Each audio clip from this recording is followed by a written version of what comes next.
Quorum being present, I'll call this 2016 Annual Town Meeting to order. Please rise for the Pledge of Allegiance and join us if you wish. Mr. Jim Labrie, our newest Select Board member, will lead us in the pledge.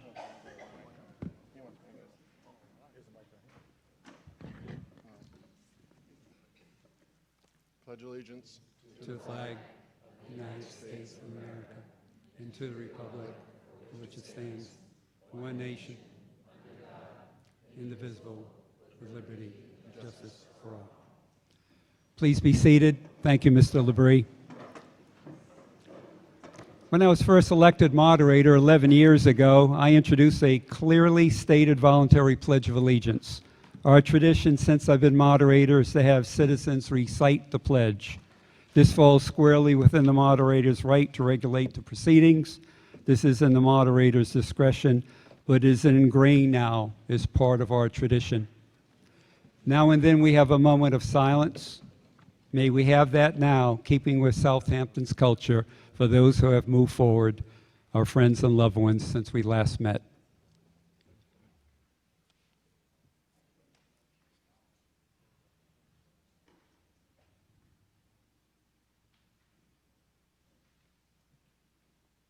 Thank you. Good evening, fellow citizens and voters of Southampton. Welcome to our annual town meeting for 2016. I'm Robert Floyd, your town moderator. I thank you and so appreciate your support. I really enjoy being up here and working with you. It's an honor to be elected town moderator. I serve you by being Southampton Cemetery Commissioner and Cemetery Superintendent. I also serve as an Easthampton Media Board member. I love transparency and full disclosure.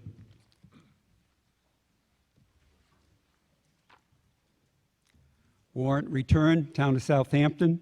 Pursuant to the within warrant, I have notified and warned the inhabitants of the Town of Southampton by posting an attested copy at the Southampton Town Hall and 5 other places designated for the posting of such notices 7 days before holding said meeting. Constable Michael Goyette, date posted May 6, 2016.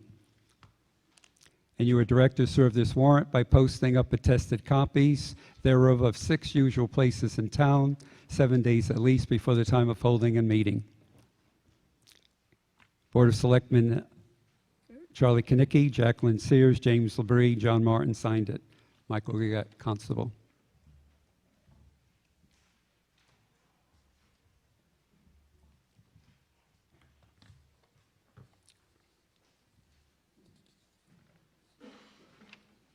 Our town meeting is a business meeting of Southampton. Our legislative session called pursuant to a warrant, which we just read, that lists the only topics on which our meeting may actually take action.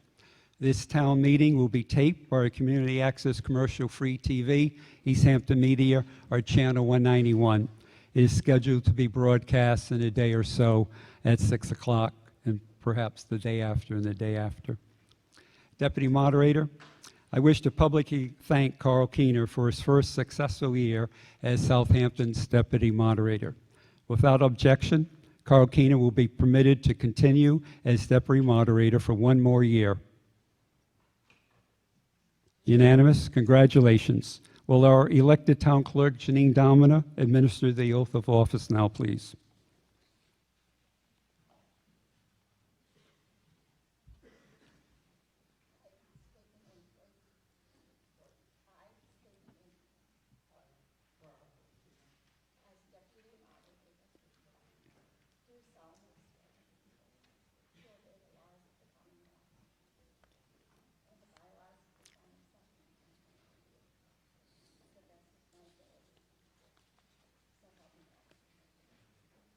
Thank you. The warrant. The Deputy Moderator and I hosted an annual pre-town meeting preview on our town's cable access station in our town hall a couple weeks ago, Thursday night. The sponsor of each article was invited, and we gave each as much time as he wants to explain what it is they are asking the voters to do, whether spending money, changing bylaws, or whatever. It's worked well, and the investment of an hour and 90 minutes makes our actual town meeting go much smoother from the voter's perspective. As moderator, it also serves to put me on notice as to where to expect debate. It also serves to awaken us as where to expect amendments. Everyone at home, live or watching reruns on channel 191 and looking up the video on Easthampton Media's website is educated to the content of the warrant articles themselves. Handouts. The handouts that we allow are considered background material and must have some relevance to town meeting. No literature is to be handed out in the town meeting area or in the hall. Records retained for official town meeting business are critical to DOR, bond counsel, and attorney general. The moderator's rules, not town council's opinion, apply within the meeting room and while town meeting is in progress. Efficiency in the meeting is indeed important and is one of my duties as your moderator. For the second time, your moderator has permitted commercial TV cameras. They agree to remain in the back of our meeting room on the other side of a line, sort of underneath the basket, on the floor or outside the building, not in the aisles nor inside the doors. My role as your town moderator is to facilitate, to provide an open process that our voters trust, and to administer rules and guidelines in an even-handed manner, not to assure any particular outcome. My responsibility tonight is to be fair and considerate as I possibly can. Your responsibility tonight is to be the legislative branch of our town's government for tonight's articles. Tonight you exercise your democracy, freedom of speech. You all have one equal vote, a single choice, yes or no. Ground rules, courtesies, guidelines. I believe the important thing is to set the rules early, then stick with them. Town meeting is a legislature and subject to its own rules within the Commonwealth laws. Town meeting works if you want it to work, not for you alone, but for the whole community. Rights to speak. The plan tonight is for you to speak no more than 5 minutes at a time and no more than twice on any article, except to correct an error or answer a question. I will allow anyone who previously spoke to address the meeting again, but it has to be a new point or rebuttal, no repetition. Speaking and participating at a town meeting is a right, but like all rights, it should not be abused nor denied. I hope every dedicated voter who gave her or his confidence to put me in office as I serve the town.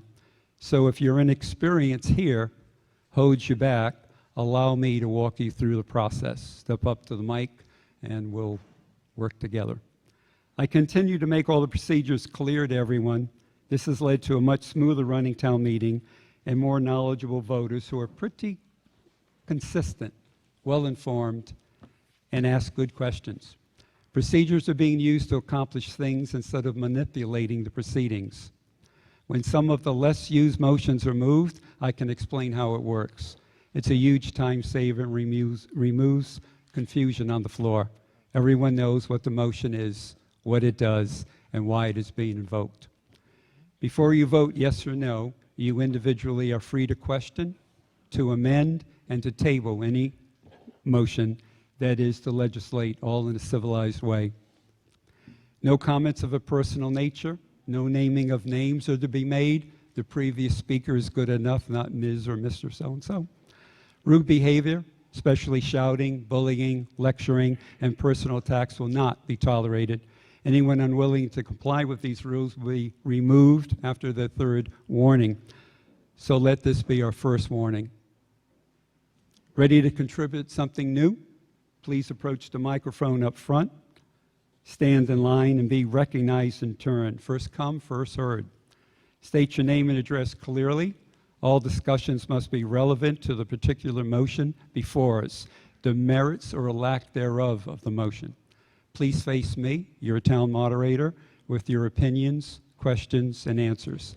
This is meant to prevent lecturing, bullying, intimidation, and cross-examination.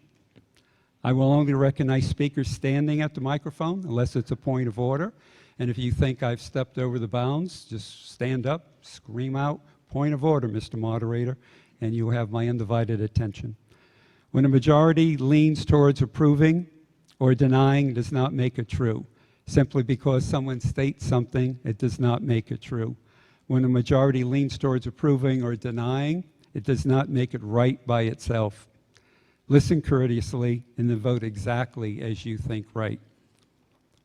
Move the order of articles.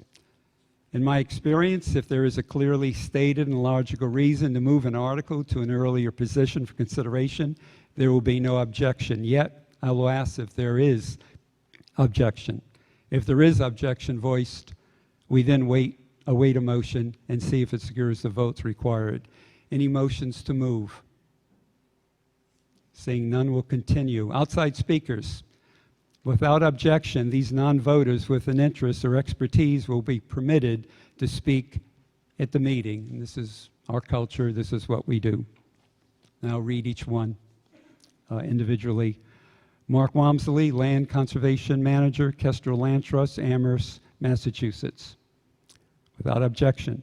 Patricia Cotton, Office Manager, Department of Public Works, City of Easthampton.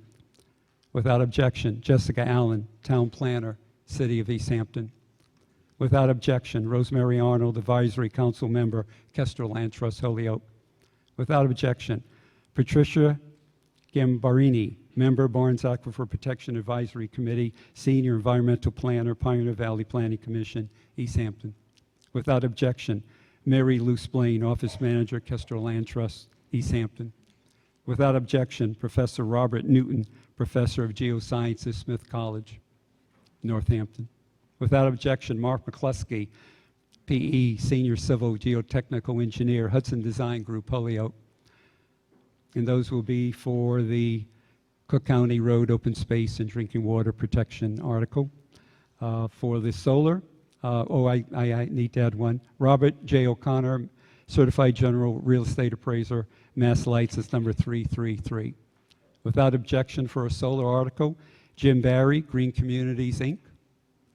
Without objection, Todd Bard. And for the school system, Craig Jorgensen, Superintendent, will be here. He's been vetted.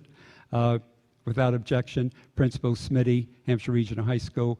Without objection, Principal Pluta, Norris. Without objection, Assistant Business Manager, Bobby Jones. Thank you.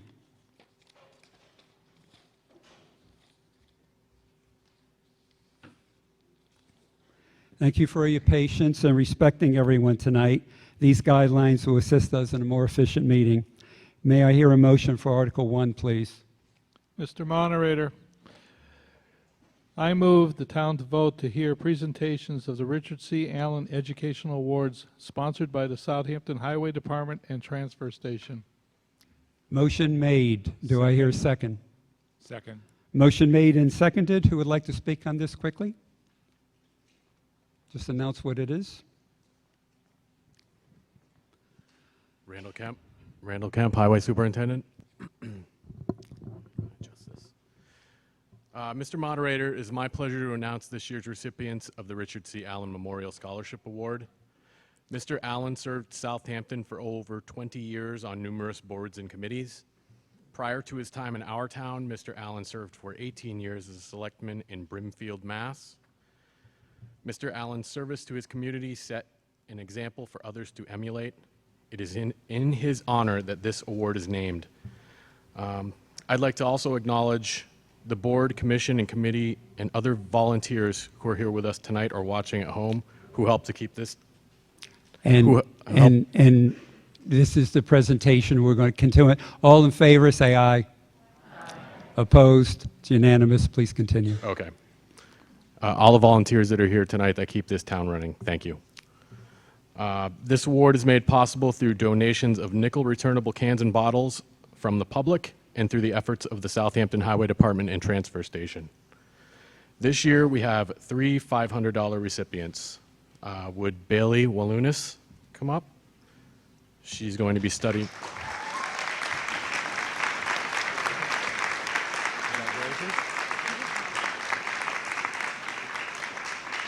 Natalie Beaupre.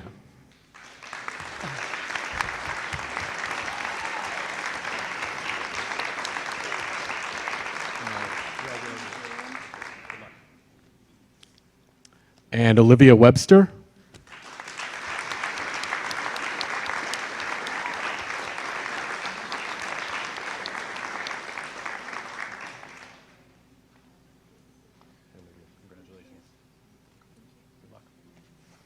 Thank you, Mr. Moderator. Thank you. That completes Article 1. May I hear a motion for Article 2, please? Mr. Moderator, I move the town to vote to hear presentations of state certificates. Motion is made. Do I hear a second? Second. Motion made and seconded. All those in favor of hearing the vote to hear the presentation of state certificates signify by saying aye. Opposed? Unanimous. Please.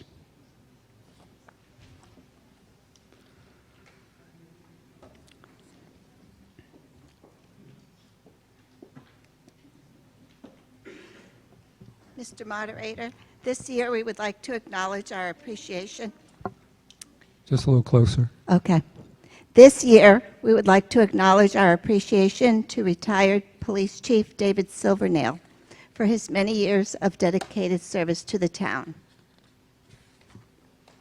Chief Silvernail, is he here? Okay. We will mail him the presentation. Congratulations.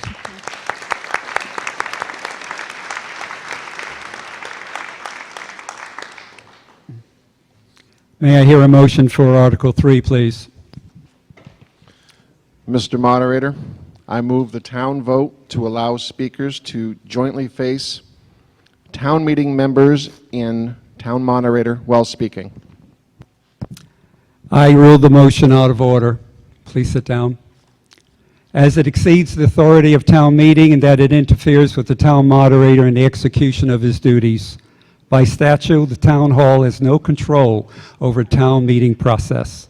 The select board nor anyone else have the authority to make that decision. The conduct of the meeting is the moderator's responsibility. It is your legislative body. You elect the moderator. I strictly enforce formality, such as addressing all remarks to the moderator and not speaking directly to other voters. No salesmanship, only content. The moderator's authority is over process, not over outcome. The moderator leaves the outcome to the fully informed voters. All this aside, 502 Southampton voters cast their ballot to elect me your town moderator. Our elected town clerk, Janine Dalmana, administered the oath, and I swore, not really swear, but I agreed to swear, to uphold the laws of the Commonwealth to the best of my ability, so help me God. Mass General Law 39, Section 15 states, and I'll quote, "The moderator shall preside and regulate the proceedings, decide all questions of order." I uphold this law to the best of my ability, so help me God. I rule this motion outside the scope of the meeting. Anybody have any other motions?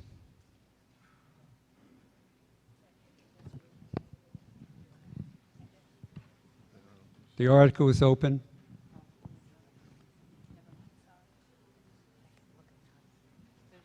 Yes, sir. State your name and address. Barry LaFlamme, 20 Cook Road. I move that this article be tabled. Article to be tabled. Do I have a second? Article to be tabled means to kill the article. There is no debate. It needs 2/3. All those in favor of tabling, killing this article, please signify by saying aye. Aye. Opposed, please signify by saying nay. I believe it's 2/3, but I'll do a count. Counters, please.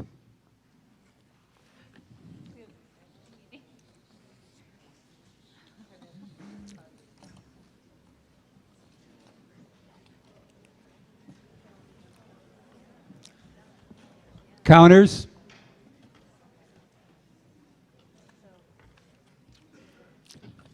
Please raise your cards, not your hands. All those in favor of tabling the motion, raise your cards.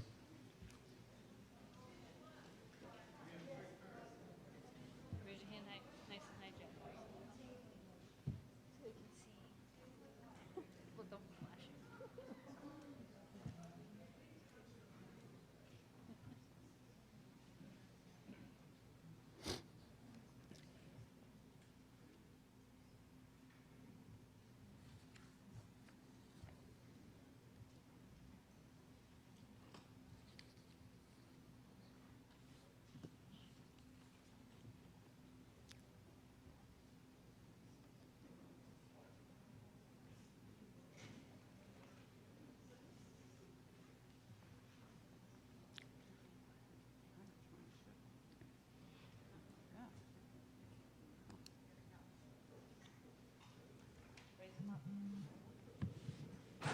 Oh, careful.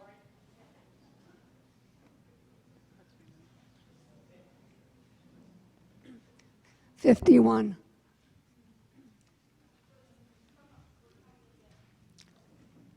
Please put your cards up again. We have two counters. We initiated this several years ago, thanks to Williamsburg. And we found, or I observed, that when there are two counters, there's a more exact vote. And sometimes people turn their wrist sideways and easily to miss one. So we recount to be sure that we have the right count, and we'll have the counters announce it on the microphone so everybody in the cheap seats back there can hear the number and not be in suspense.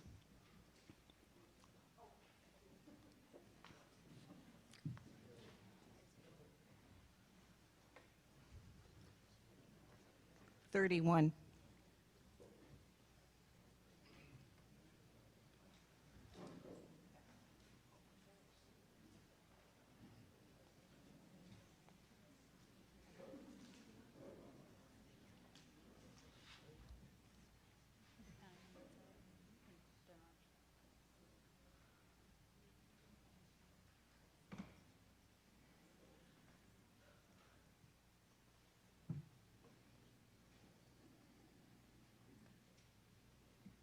$50. Eileen? Yes. Did you count these two here? So, okay. Thank you. Those who are opposed to tabling the article, please signify by raising your cards.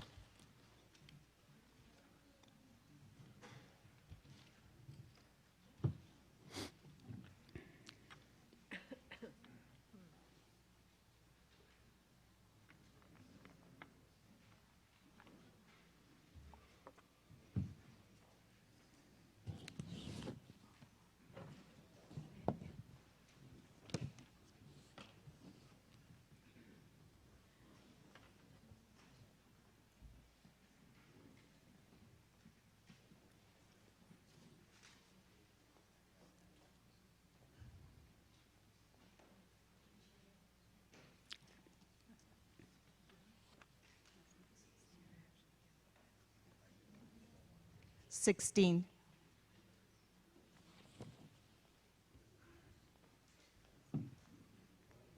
$22.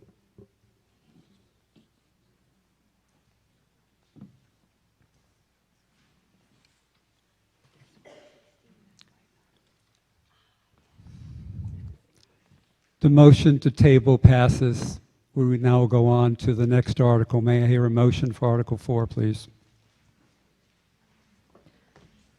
Mr. Moderator, I And move. excuse me, the count was 134 aye, 38 nay. Please proceed. Mr. Moderator, I move the town to vote to allow a brief presentation on the status of the Greenway project.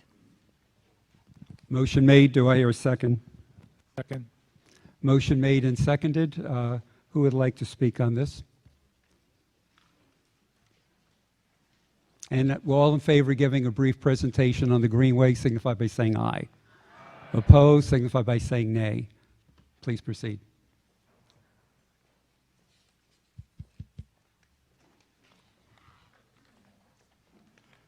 Good evening. I'm Mike Bueller of 88 High Street, Chair of the Greenway and Greenway Negotiating Committees. I'm here to give a quick update on our work to acquire a 4 1/4 mile stretch of unused rail corridor extending from the intersection of Brickyard and Valley Roads in the south, northward across Route 10, and terminating at Coleman Road.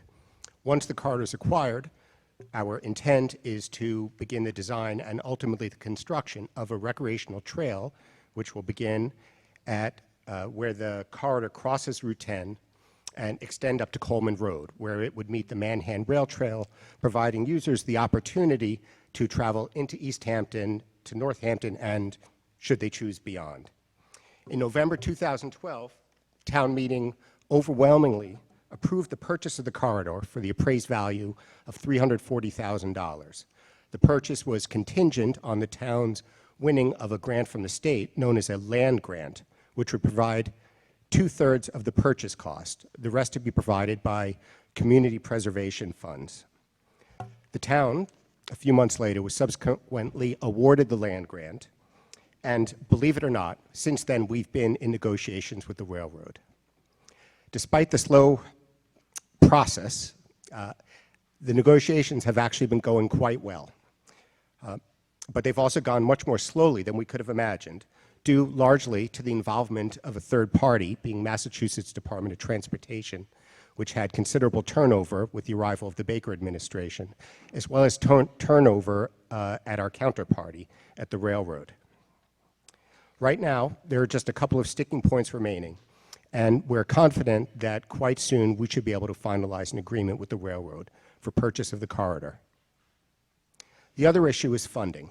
Due to the slow pace of the negotiation, we recently had to resign from the land grant that we were awarded in 2013, rather than continuing to tie up state funds. That said, we have several funding options ahead of us, including reapplying for one of a number of possible state grants and/or applying for use of community preservation funds. And again, a decision should be made quite soon about our preferred avenue for funding the project going forward. On the topic of funding, I just want to address a concern that has been raised to me a couple of times, actually more than a couple of times in the last few weeks, and that regards the relationship between the Greenway project and the potential purchase of the parcel at, at Cook and County Roads, which I believe will be discussed in Article 30 of this town meeting. There has been concern that there is insufficient community preservation funds available to support both projects, and my understanding is that that is not the case, that in fact there are more than ample funds available to support both projects. In closing, I just want to thank everyone who's been involved in this project to date. The town leadership, of course, our elected leaders at the State House, but in particular the members of the Greenway Committee, the Greenway Negotiating Committee, and the Friends of the Southampton Greenway Committee. Friends of the Southampton Greenway, excuse me. They have put in an enormous amount of work, almost all of it behind the scenes, and without their efforts, this project would be nowhere. I acknowledge that we're moving more slowly than we would have liked, but I'm confident that we'll be able to close the deal soon and move on to the fun part, which is designing a recreational trail that will be available for us, our kids, our family, our friends, and fellow citizens to use for years and years to come. Thank you for your time. Thank you.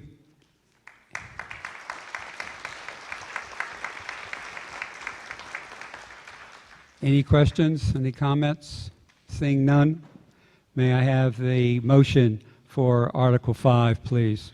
I move the town to vote to accept Old Harvest Road as a public way as shown on the plan entitled Western View Estates Defined Subdivision prepared by 777 Limited in care of Eugene and James Labrie, sheets 1-12, and recorded in the Hampshire County Registry of Deeds Plan Book 23, page 91-96.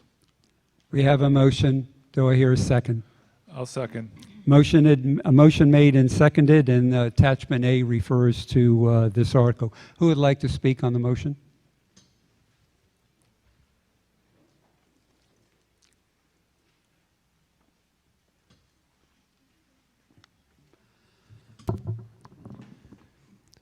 Mr. Chairman, Paul Deman from the Planning Board. I'll just give your address also. 216 Pomeroy Meadow Road. Thank you. The Planning Board back in 2015 and 2014 entertained the definitive subdivision plan for Western View Estates. Just a little closer to the mic. Old Harvest Road off of Strong Road.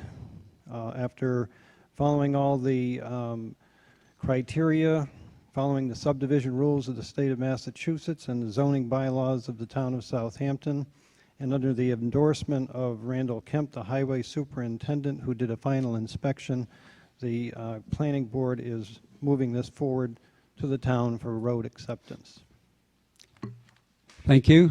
We had a proponent. Is there an opponent that would like to address this? Any other comments? Seeing none, we're going to vote.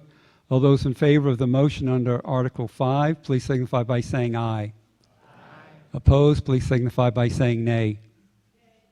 The motion passes by majority. May I hear a motion for Article 6, please? Mr. Moderator, I move the town to vote to authorize the Board of Selectmen to enter into a contract or contracts with a term or terms of longer than 3 years for the purchase of solar and/or other alternative energy-based electricity and/or net metering credits associated with such a facility or facilities on such terms and conditions as it deems appropriate, and to take all actions and execute all documents necessary or appropriate in connection therewith. Motion made. Do I hear a second? Second. Motion made and seconded. Heather Berjewitz, Town Administrator. So I'm just going to read the explanation that's on the motion here for folks. And we also have Todd Bard with us behind me, who is the consultant, if there's any additional questions. But the Select Board is seeking authorization to enter into an extended agreement of up to 20 years with an energy company to purchase net metering credits, essentially providing a financial benefit to the town estimated to be in excess of $200,000 over the term of the extended agreement. Town meeting must approve any agreements longer than 3 years per Mass General Law. Thank you. State your name and address. Todd Bard, 316 Regency Park Drive, Agawam, Massachusetts. Great, thanks. And Don, maybe you can just take that mic and make it a little more user-friendly for you. Thank you. And lean right in so everybody can hear you. It's like an ice cream cone. All right, this is the first town meeting I've ever been to, so I don't. So You, the solar, give us your take on this article and some explanation to. okay. This is a 6 megawatt project up in Deerfield, Massachusetts. Southampton would be one of the off-takers. The town of Long Meadow is one. Gateway Regional Schools is another. The city of Easthampton. Deerfield, which is the host customer. And then Amherst Pelham Regional, and then Hampshire Regional Schools. The total savings for all of them combined annually is $168,000 per year. And these 20-year contracts were signed by every community that does net metering credits in the Commonwealth. Thank you. Anybody else like to speak? Any questions?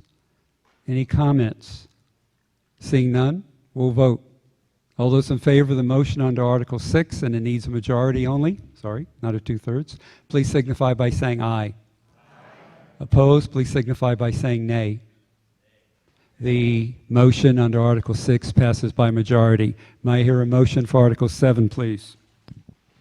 Mr. Moderator, I move that the town to vote to amend its vote under Article 2 of September 18th, 2012 special town meeting, which authorized the expenditure of $175,000 from the Southampton Water Department Enterprise Fund for construction of a new replacement Glendale well.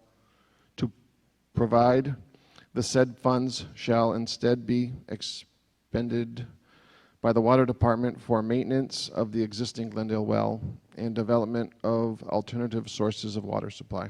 Thank you. I have a motion. Do we hear a second? Second. Motion made and seconded. Who would like to speak on this? Mr. Moderator, Matthew Christie, 124 Middle Road, Chairman, Water Commission member. The Water Department would like to repurpose these funds that will be more in line with our long-term strategic goal of providing additional sources of supply for the water that the town residents serve. Okay, thank you. Do we have any opponents with us? Seeing none, who would like to speak on this?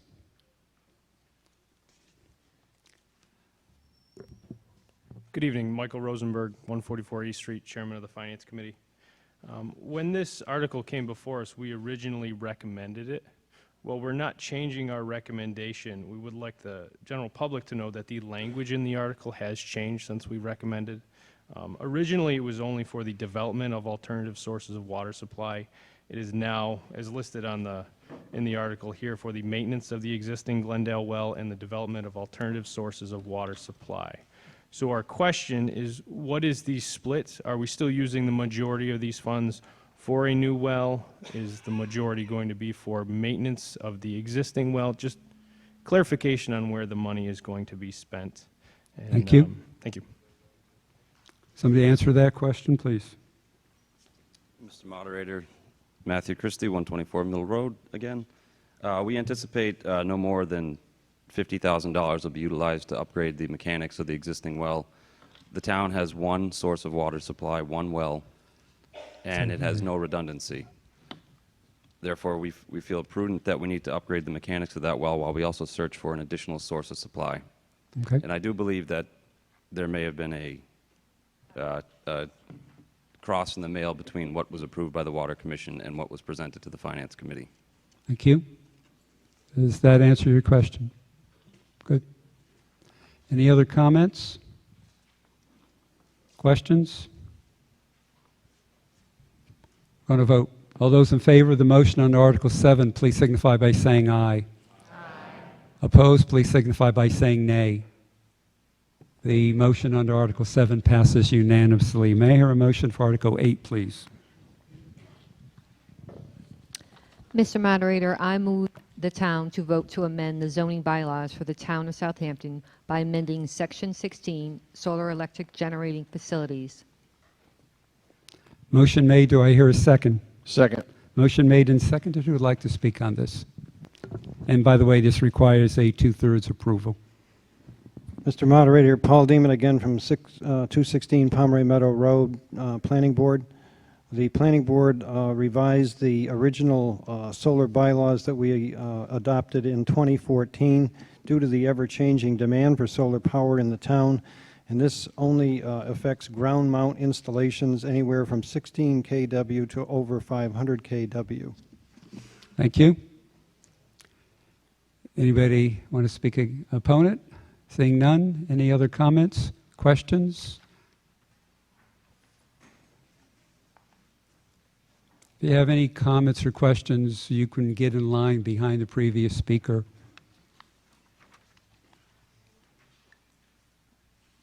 Hopefully you can hear me okay. Yes, you hear me okay? Yep. My name's Ken Boucher. I'm from Pequot Road. Little background. Face me, because nobody can hear you when you turn your head off the face mic. you? Okay. Yes, thank you. Now, where did all this verbiage and all these terminology and all these laws, where did they come from? Okay, Mr. Diamond? We have a contract with Pioneer Valley Planning Association. Larry Smith, the consultant for our board, adopted those bylaws from several communities. During the public hearing process, we also had installers of solar fields and ground mount installations throughout the county come and help us craft the language for this so it could be user-friendly. Thank you. Did that answer your question? Do you have another one? Yes, I do. Oh, it does? Okay, great. Thank you.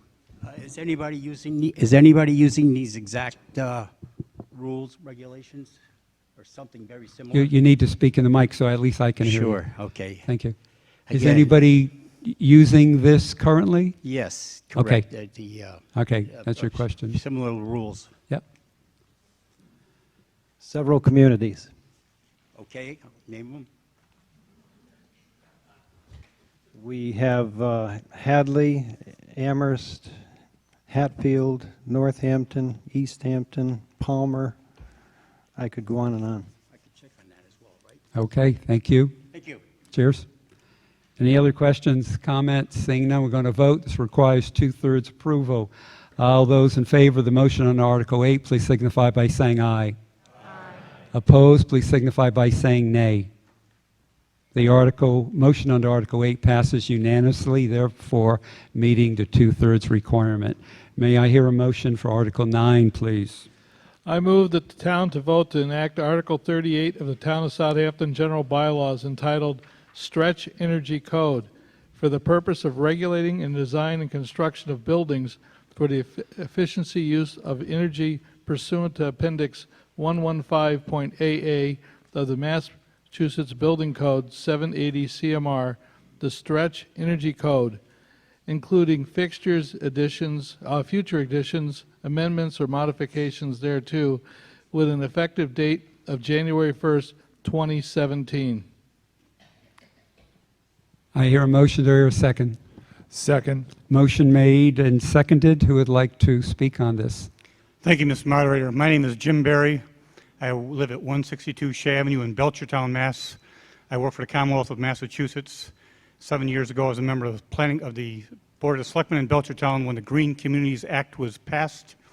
The Green Communities Act allows for municipalities to have access to funds, grants for energy efficiency projects in municipal buildings such as schools and towns, but only if you meet 5 criteria. This town is well on its way to meeting 4 of the 5 criteria. The 5th criteria is called a stretch energy code. It calls for new residential buildings to be a bit more energy efficient than standard buildings. I could go on, but I see that you don't want me to, so I'm going to pause. I didn't want to jump in on your hesitation. Anybody like to speak against this? Any opponents? Anybody like any comments? Anybody else wants to speak on this? Any questions? Seeing none, we'll vote. All those in favor of the motion on Article 9, please signify, and it needs a majority only, please signify by saying aye. Opposed, please signify by saying nay. The motion on Article 9 passes by majority. Do I hear a motion for Article 10, please? Mr. Moderator, I move the town to vote to transfer or vote to transfer the sum of $20,401 to fund the amortization of WPAT bonds. Said sum shall be taken from the WPAT loan repayment account. I hear a motion. Do I hear a second? Second. I hear a motion and seconded. This is a majority, and Finance Committee recommended it. Who would like to speak on it? Vicki?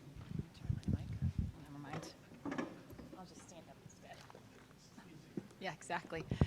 Vicki Morrow, Town Accountant, 114 Pomeroy Meadow Road. Every year, in order to pay back the loans, we do an interfund transfer from the repayment that the borrowers give us and from the special revenue fund to the general fund. Okay, thank you. Anybody want to speak against it? Any comments, questions? Seeing none, we'll vote. All those in favor of the motion on Article 10, please signify by saying aye. Opposed, please signify by saying nay. The motion on Article 10 passes unanimously. May I hear a motion for Article 11, please? Mr. Moderator, I move the town vote to transfer the sum of $158,000 to fund the EMS ambulance-related expenses. Said sum shall be taken from ambulance receipts reserved for appropriation account. Thank you. Motion made or a second? Second. Motion made and seconded. Who would like to speak on this? Majority vote is required and recommended by the Finance Committee. Vicki Morrow, Pomeroy Meadow Road, Town Accountant. Every year, we have appropriated money from ambulance fees that we've collected to offset the general fund for any ambulance-related expenses, wages, and expenses. Thank you. Anybody want to speak against? Anybody have any comments, any questions? Seeing none, we'll vote. The motion under Article 11. All those in favor, please signify by saying aye. Opposed, please signify by saying nay. The motion under Article 11 passes unanimously. May I hear a motion, please, for Article 12?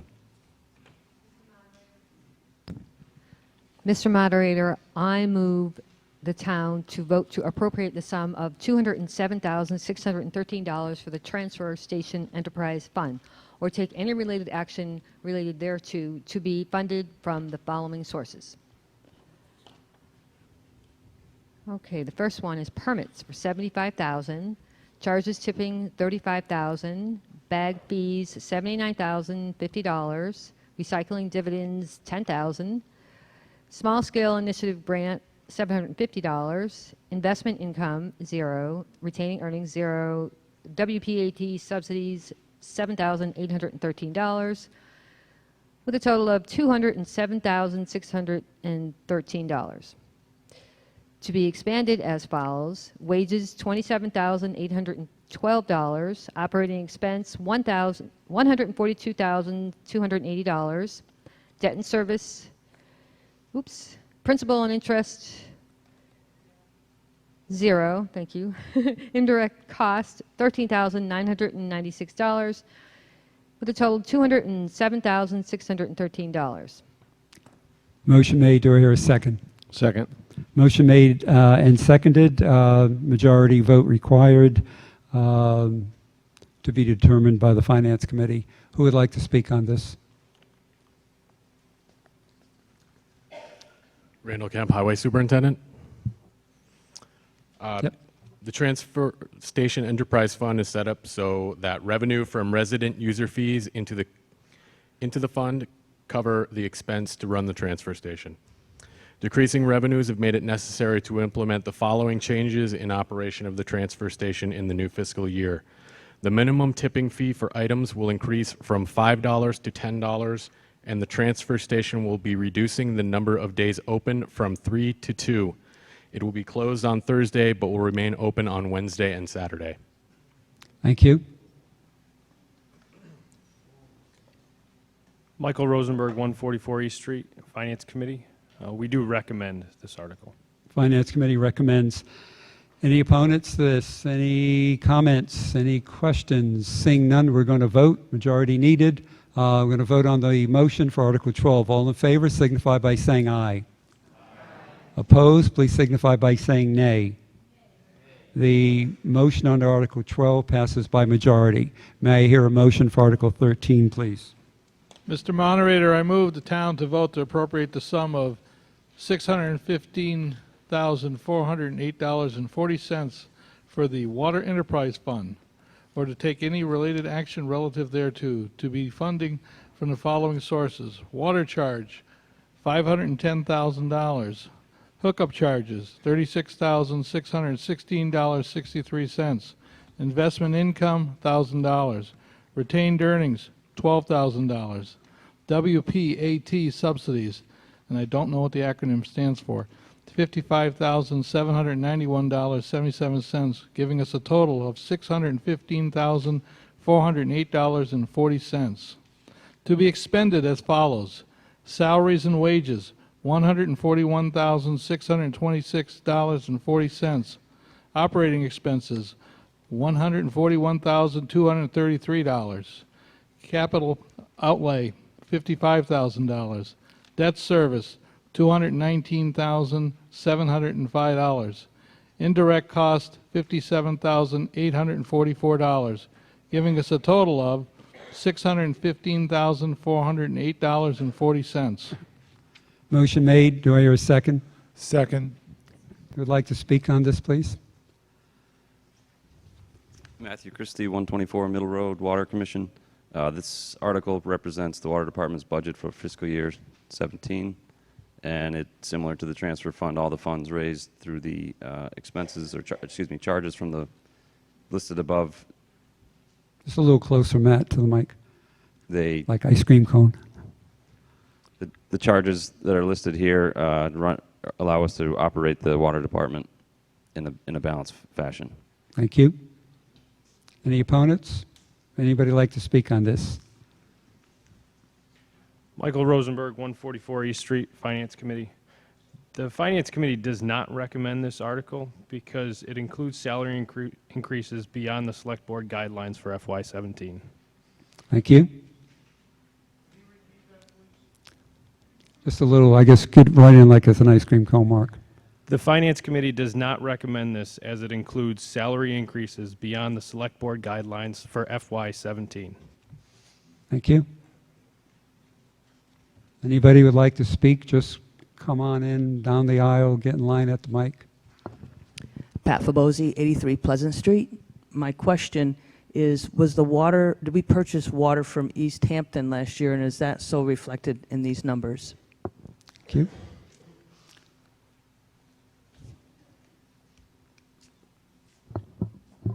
Water was purchased from Easthampton, and we do anticipate purchasing it again from Easthampton this year as well.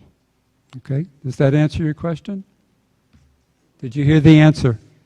Okay, you did, and it answers your question. Thank you, Matt. Anybody else? Any comments? Seeing none, we're going to vote. All those in favor of the motion under Article 13, please signify by saying aye. Opposed, please signify by saying nay. The article fails. I have a motion for Article 14, please.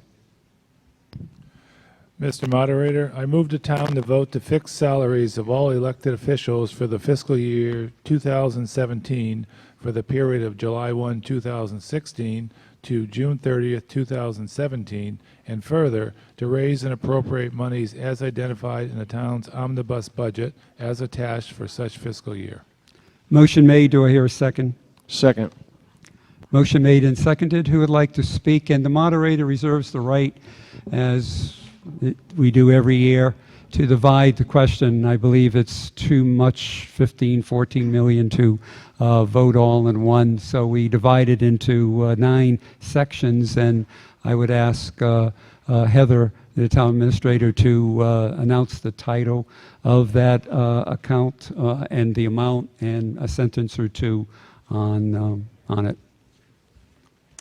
Heather Bergerowitz, Town Administrator. So one of the packets you got tonight when you came in was the ATM motions appendix. It was separate from the motions, and it gives you a outline of where everything is. If you use that, it shows that Article 14, which is attachment F, begins on page 22. So the first thing folks need to know before we go into the actual expenses is to look at the revenue side. So you'll see there that the revenue, you can look at multiple things on this. There's one sheet that gives you all the revenue for FY16 versus FY17. And then there's also a slideshow that gives you a little bit of the details. So what I'm going to focus on right now is the slideshow piece, which is at the back. It's the last attachment on that section. And I believe it starts on page, let me see here. It begins the slideshow on page 27, and that's what I'm going to follow along with to lead people through the budget and the sections once we hit the revenue side. So the first thing on the revenue folks need to know is we have some changes from last year. The first change we have is our new growth number, which is new homes, additions, etc. It usually was up around the 180s, 190. This year we're actually predicting a slower year, so we're looking at the numbers of $112,500. That affected our revenue this year. In addition, we reduced our overlay amount from a normal $70,000 down to $60,000. This is the amount of money that the assessors put aside in case there's abatements or additional things that end up being litigated. We have school busing revenue. Last year, we actually had this number around $25,000. It was to charge folks who lived within a certain radius of the school for busing.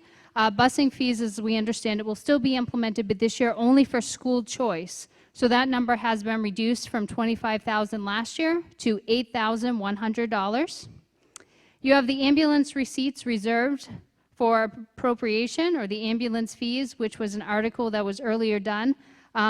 Previous years, we've had the number around $125,000. We actually increased it to help with the budget within the amounts we could, which was $158,000. These go in to offset the ambulance expenses on the other side. You have departmental receipts, which we actually increased this year by a couple $1,000s to $91,220. And your licenses and permits, which increased this year to $87,250.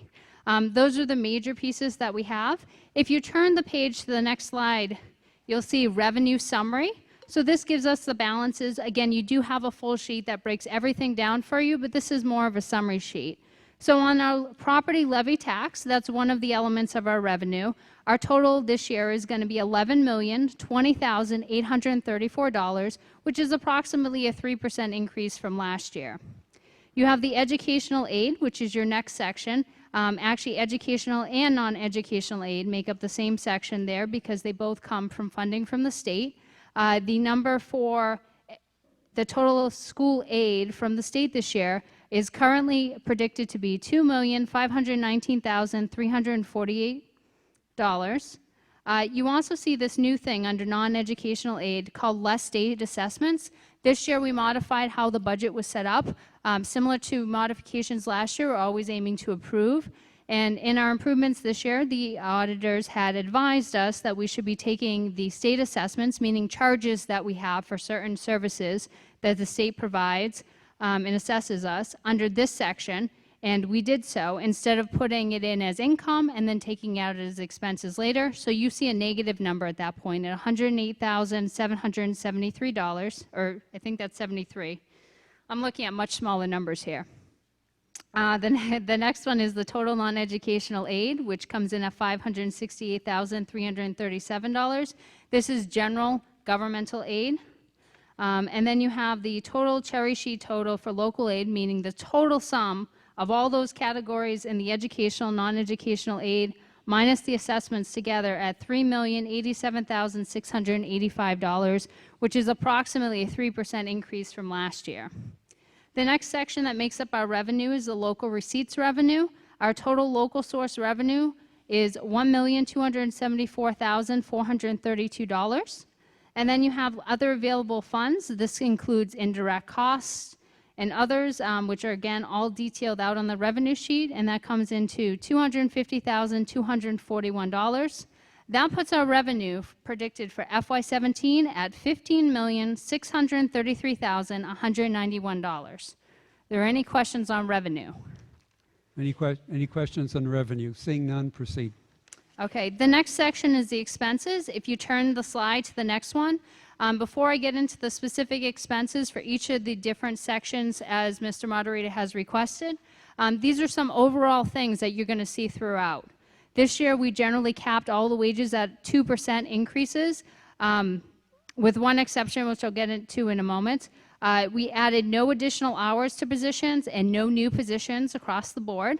No funding for administrative expenses for boards, committees outside mandatory requirements. So in other words, if someone needed costs for ink and they had a separate funds to utilize, or if they asked for administrative support, we treated all boards, committees, and commissions the same, and we just said no across the board. Library funded at the minimum accreditation level. Elementary net school spending is at 100%. It's not more than 100%, it's at 100%. And the highway department this year, one of the boards of selectmen's goal was to actually fund them for 52.2 weeks per year for wages. It was the only department currently not funded at that level. If you turn the slide, we're now going to get into the basics of all the different departments. How we set up the slides this year is a little bit different. So it covers, we're going to go through the entire general government section, but I break it down into each of the different departments so we can kind of see things a little bit better. At the bottom of your slide, you actually will see a guide. It's the color key because it was once colored, but now you see arrows. So if the arrow is going up, it means the funding has increased since last year.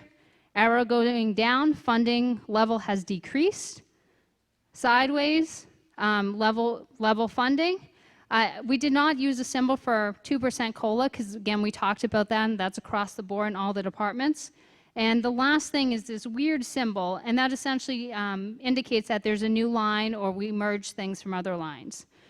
So the first department we have here is the Select Board and Town Administrator section. You see all the numbers broken out on the right-hand side on the recommendation.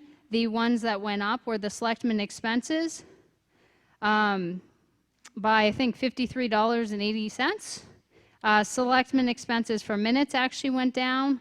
Administration expenses and town report both decreased. Are there any questions on Select Board Town Administration section? I think the way we're going to do it is I'm going to announce a section. There's 9 sections, and we'll look at the amount that we need to vote on, and then we'll ask for questions and we'll ask for comments. And once we vote on that section, we're going to end discussion on that section. And when we're all done, 1, 2, 3, 4, 5, 6, 7, 8, 9, we don't need to vote on all the sections again because we've already voted on it, and that's legal. So general government, $580,797.53. Do we have any questions? Do we have any comments?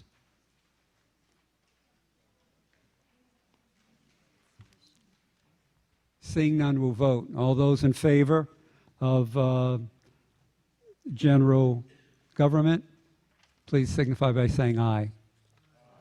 Opposed, please signify by saying nay. It passes unanimously. Let's go on to the next section, public safety, $1,587,673.80. Are there any questions? Are there any comments? Seeing none, we're going to vote on public safety. Oh, we do have one. Boy, by the wire. Come on.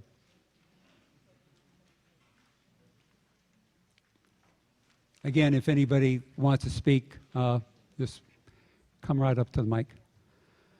Mike Bueller, 88 High Street. I'm not sure this is the right point to ask this question, but it's probably as good as any. Just running through the budget, I don't see any provisions for adding to the stabilization, any of the stabilization funds. And so I want to ask, is that correct? And if so, why are we not doing that? Thank you. Sure. Heather Bergeritz, Town Administrator. So currently, our process has been that we have a free cash policy that we usually work towards around January. So free cash usually certified in October. We usually attack this in the special town meeting in January. It's been the practice for the past 2 years that we take 35% of the free cash from that previous year. We put it into capital stabilization, 25% in operating, 10% in the other post-employment benefits, and the remainder is one-time use. That's where our stabilization at this point has currently been utilized. Thank you. Does that answer your question? Great. Okay, we're going to vote on public safety. $1,587,673.80. All those in favor, please signify by saying aye. Opposed, please signify by saying nay. That section passes unanimously. Education. Total is $10,153,469. Do we have any comments? Do we have any questions? Seeing none, we'll vote on that section now. All those in favor, please signify by saying aye. Opposed, please signify by saying nay. That section passes by majority. Next section is Public Works, $848,176.28. Do we have any comments on Public Works? Any questions? Seeing none, we're going to vote. All those in favor, please signify by saying aye. Opposed, please signify by saying nay. That section passes unanimously. Health and Human Services, $114,314.02. Do we have any comments? Do we have any questions? Seeing none, we'll vote on that section, Health and Human Services. All those in favor, please signify by saying aye. Opposed, please signify by saying nay. That section passes unanimously. Culture and Recreation, $153,052.90. Do we have any comments? Any questions? Seeing none, we'll vote. All those in favor? Culture and Recreation, please signify by saying aye. Opposed, please signify by saying nay. That section passes unanimously. Employee Benefits, $1,788,675.78. We have any comments? Do we have any questions? Seeing none, we'll vote. All those in favor? Employee Benefits, please signify by saying aye. Opposed, please signify by saying nay. That section passes unanimously. Debt Service Principal, $325,850. Any questions? Any comments? Seeing none, we'll vote. All those in favor? Debt Service Principal, please signify by saying aye. Opposed, please signify by saying nay. That section passes unanimously. Last section, Section 9 for the budget, Debt Service Interest, $81,181.69. Any comments? Any questions? All those in favor of that section, debt service interest, please signify by saying aye. Opposed, please signify by saying nay. That section passes unanimously, and you have approved a $15,633,191 budget for fiscal 17. Excuse me.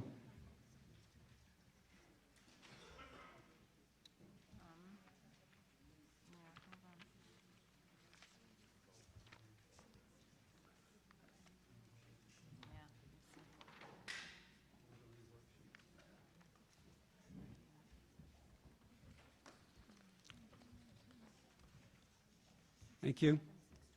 Mr. Moderator. May I hear a motion for Article 15, please?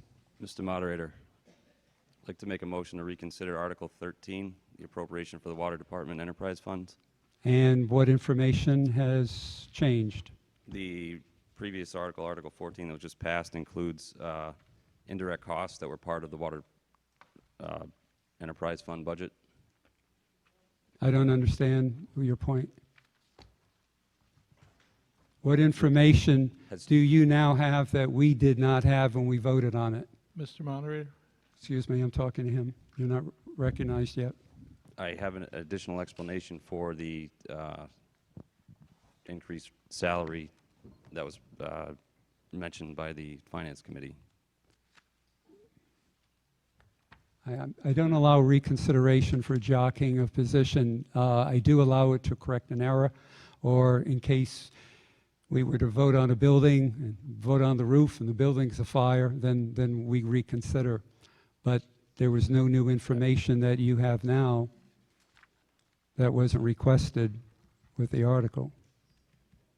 I did not hear a request for specific information from the Finance Committee. Nobody asked.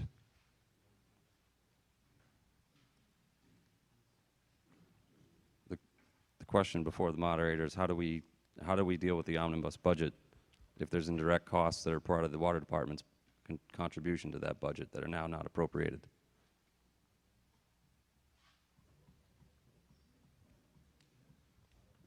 Heather? Mr. Moderator, Heather Bedrowitz, Town Administrator. So I guess in a light, the piece of information that came to light is if you pass over the water enterprise budget in its entirety, the water department as of July 1st cannot function. They do not exist. There will be no water for residents. It's a huge dilemma. Some budget for the water department tonight effectively has to be passed, or the town has to come back to a special town meeting to pass something prior to July 1st in order for the water department to be able to function. So whether this body would like to take up this article and make amendments or modifications therein, regardless, if no budget is currently passed for the water department, residents should be aware that there'll be no water service as of July 1st. Thank you. That's new information.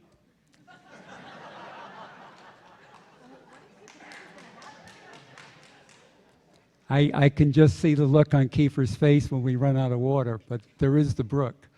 I will consider a motion, and I would imagine, based on the reaction, that if this was level funded or if the salaries were kept in the select board's recommendation, that we might revisit that.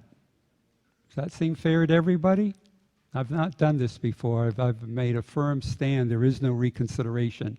And it's up to the person, it's up to the author to present a good case, do the homework, work hard, and not have the town suffer. But at the same time, we can correct an error. So reluctantly, I will reconsider.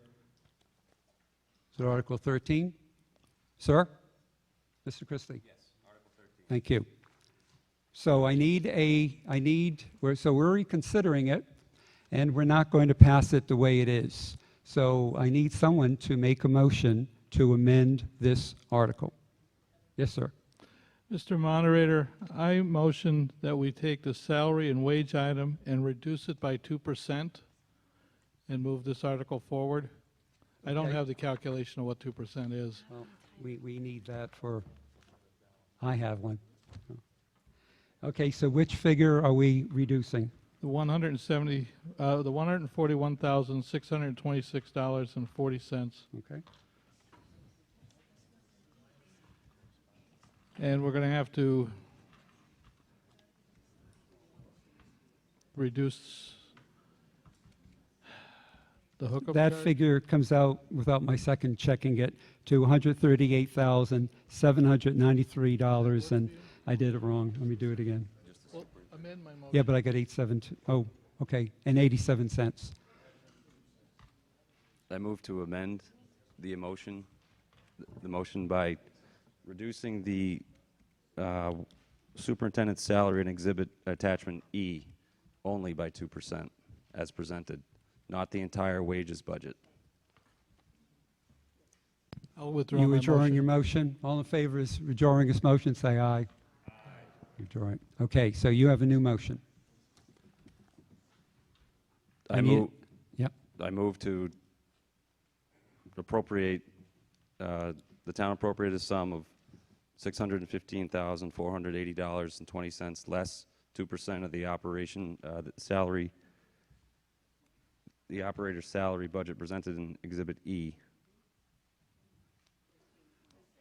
Okay, help me out here. I thought I was doing the right thing with 98% times that figure. Can somebody give me a correct figure?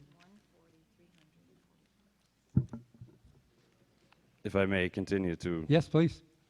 Move to amend the salaries budget to $140,000, 340 cents. So from $141,626.40 to $140,300.40.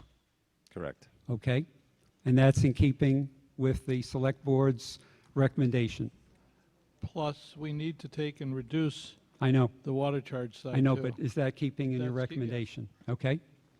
And so, somebody want to give me that figure?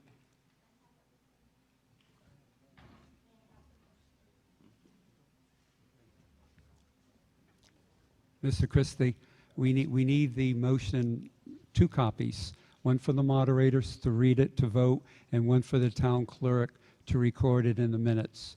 So take your time. We'll have a 2-minute recess.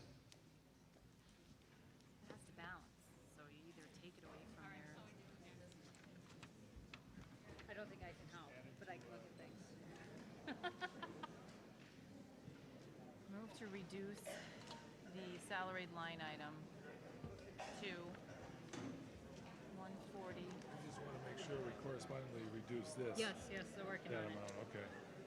It's always a small one. Yeah, as long as it's for that I right think it's amount. going to be this one.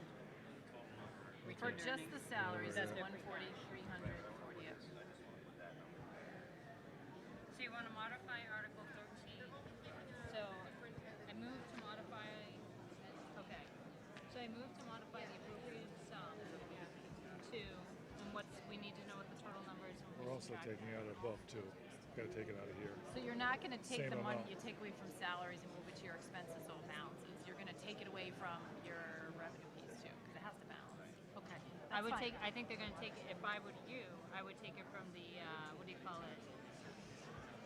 I would take it from retained earnings. 'cause that's your free cash. be made clear that it's coming out of superintendent's salary line, not just the total salary line.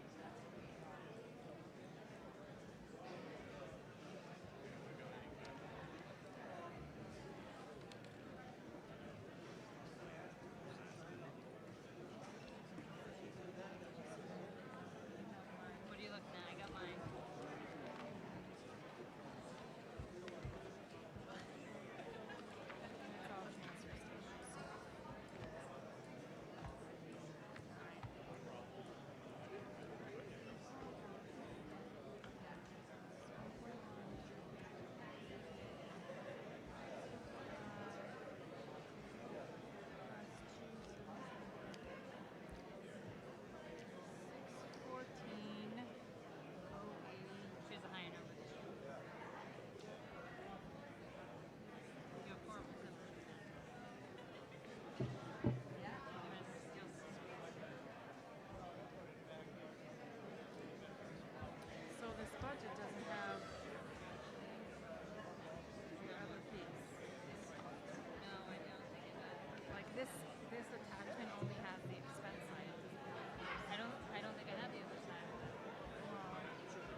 I don't disagree, I'm just saying, what did they think would happen to the whole budget? I guess.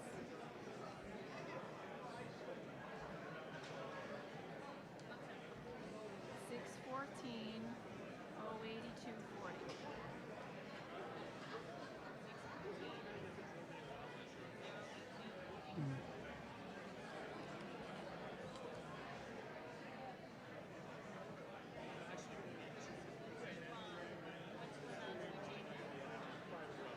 Retained to 10,004, 10,674. 10,0674. Yes, yeah. 140, 300. 0.40.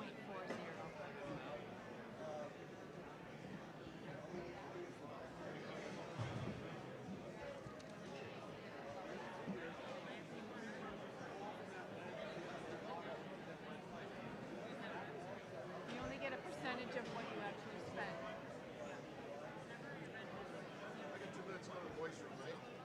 Yeah.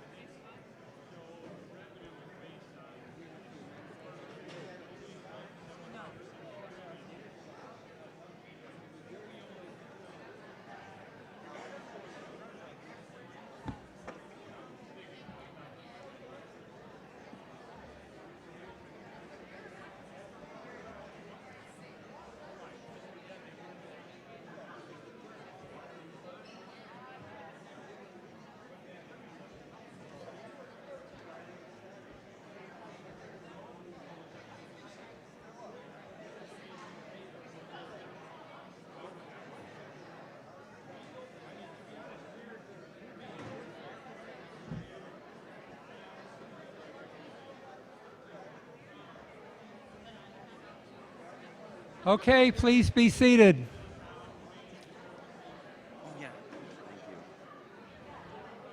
Coffee break's over. I think so.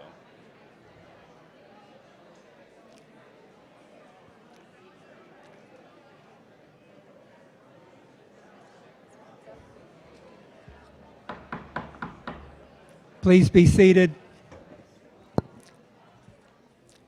Well, if we have a frost in May in Southampton, I guess the moderator can reconsider an article. So, I have a motion here. You have it. Do you want to read it?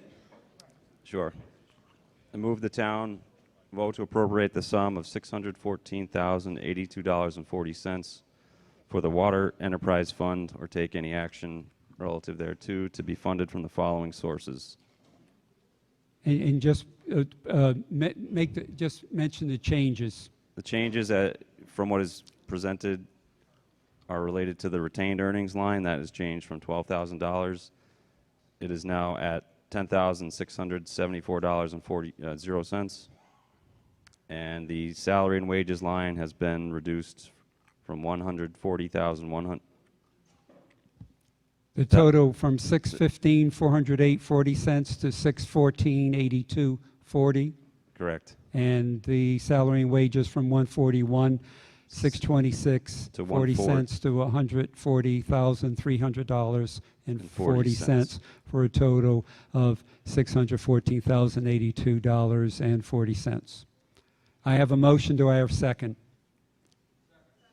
All those in favor of the amendment to, actually, we can do the whole thing. All those in favor of the newly amended Article 13 signify by saying aye. Opposed signify by saying nay. The amended article passes unanimously. Thank you.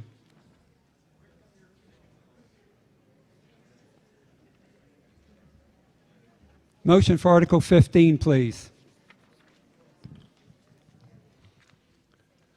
Mr. Moderator, I move the town vote to pursuant to the provisions of Section 15E and a half of Chapter 44 of the Massachusetts General Law to authorize the operation of revolving funds for certain town departments for the fiscal year beginning July 1st, 2016, with specific receipts credited to each fund.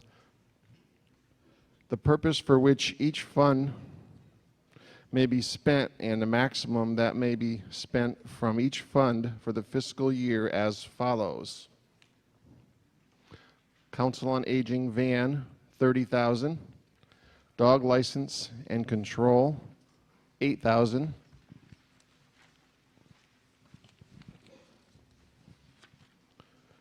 Electrical inspections, $15,000. Park Commission, $10,000. Planning Board, $10,000. Planning Board, $15,000. Plumbing inspections, $15,000. Planning Board, 10,000. Well, I see two. Oh, two planning boards, sorry. Yeah. I saw one, my Okay. bad. Teamwork, go ahead. Tax title, $10,000. Weights and measures, $3,000. Zoning Board of Appeals, $3,000. Motion made, do I hear a second? Second. Motion made and seconded.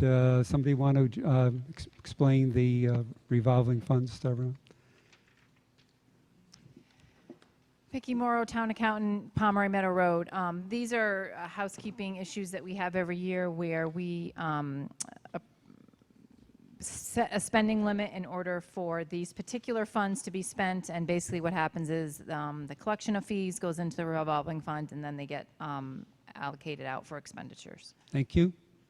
Anyone want to speak on opponent? Anybody want to comment? Anybody want to? Yes. Anybody who would want to speak doesn't need to raise their hand. They can come right up to that mic, and they can come up right behind you, as long as they don't whisper over your shoulder.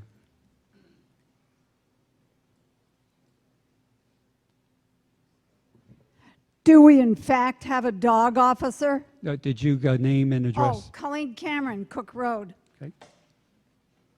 Go ahead, proceed. Do we in fact have a dog officer? Question is, do we have a dog officer? Hi. Heather Bergerowitz, Town Administrator. The answer to that question is we contract with the Westfield Animal Control Center. So we use the City of Westfield's animal control as our own animal control. We pay an annual contract, which is a flat fee based on the number of residents we have from the 2010 census. There's also fees that are flat based on the services they perform for us, whether it is coming to pick up an animal who is loose, or bringing an animal back to the shelter, contacting the owners, providing the animal the rabies shot, other vaccines, or any other medical treatment the animal may need. Thank you. And answer your question? Great. Having water, we don't need as many dogs rescued. Any other questions? Comments? Seeing none, we're going to vote on the motion on Article 15. Majority required. Finance Committee recommended. All in favor, please indicate by saying aye. Opposed, please indicate by saying nay. The motion passes unanimously for Article 15. May I hear a motion for Article 16, please? Mr. Moderator, I move the town to vote to transfer the sum of $397.30 to pay prior year bills from FY15 to Greenwood Industries for roof work on the Norris Elementary School. Said sums shall be taken from the operating stabilization. Motion made. Do I hear a second? Second. Motion made and seconded. Who would like to address this, Vicki? Vicki Morrow, Pomeroy Meadow Road, Town Accountant. This bill was brought to my attention. It was actually sent to the school department. This was for work on the overhang right before you come into the front doors. That happened to be a couple spots that were leaking, and Greenwood Industries, who actually built the rest of the roof, came in to help us fix this, and this just apparently got lost in the shuffle. And it was not related to the big project that we actually had done. Thank you. Do you want to speak against this? Any comments, questions? This is recommended by the Finance Committee. It needs a 4/5 approval because it's a town meeting. If it was a special meeting, it would be 9/10. All in favor of the motion on Article 16, please signify by saying aye. Opposed, please signify by saying nay. The motion on Article 15 passes unanimously, meeting the 4/5 requirement. May I have a motion for Article 17, please? I move the town to vote to transfer the sum of $25,000 from the ambulance receipts reserve to the ambulance stabilization account. Motion made. Do I hear a second? Second. Finance Committee recommends this, and it needs a 2/3 vote. Yes? Heather Bergerowitz, Town Administrator. So since the year of 2014 approximately, we established a stabilization fund for our ambulance.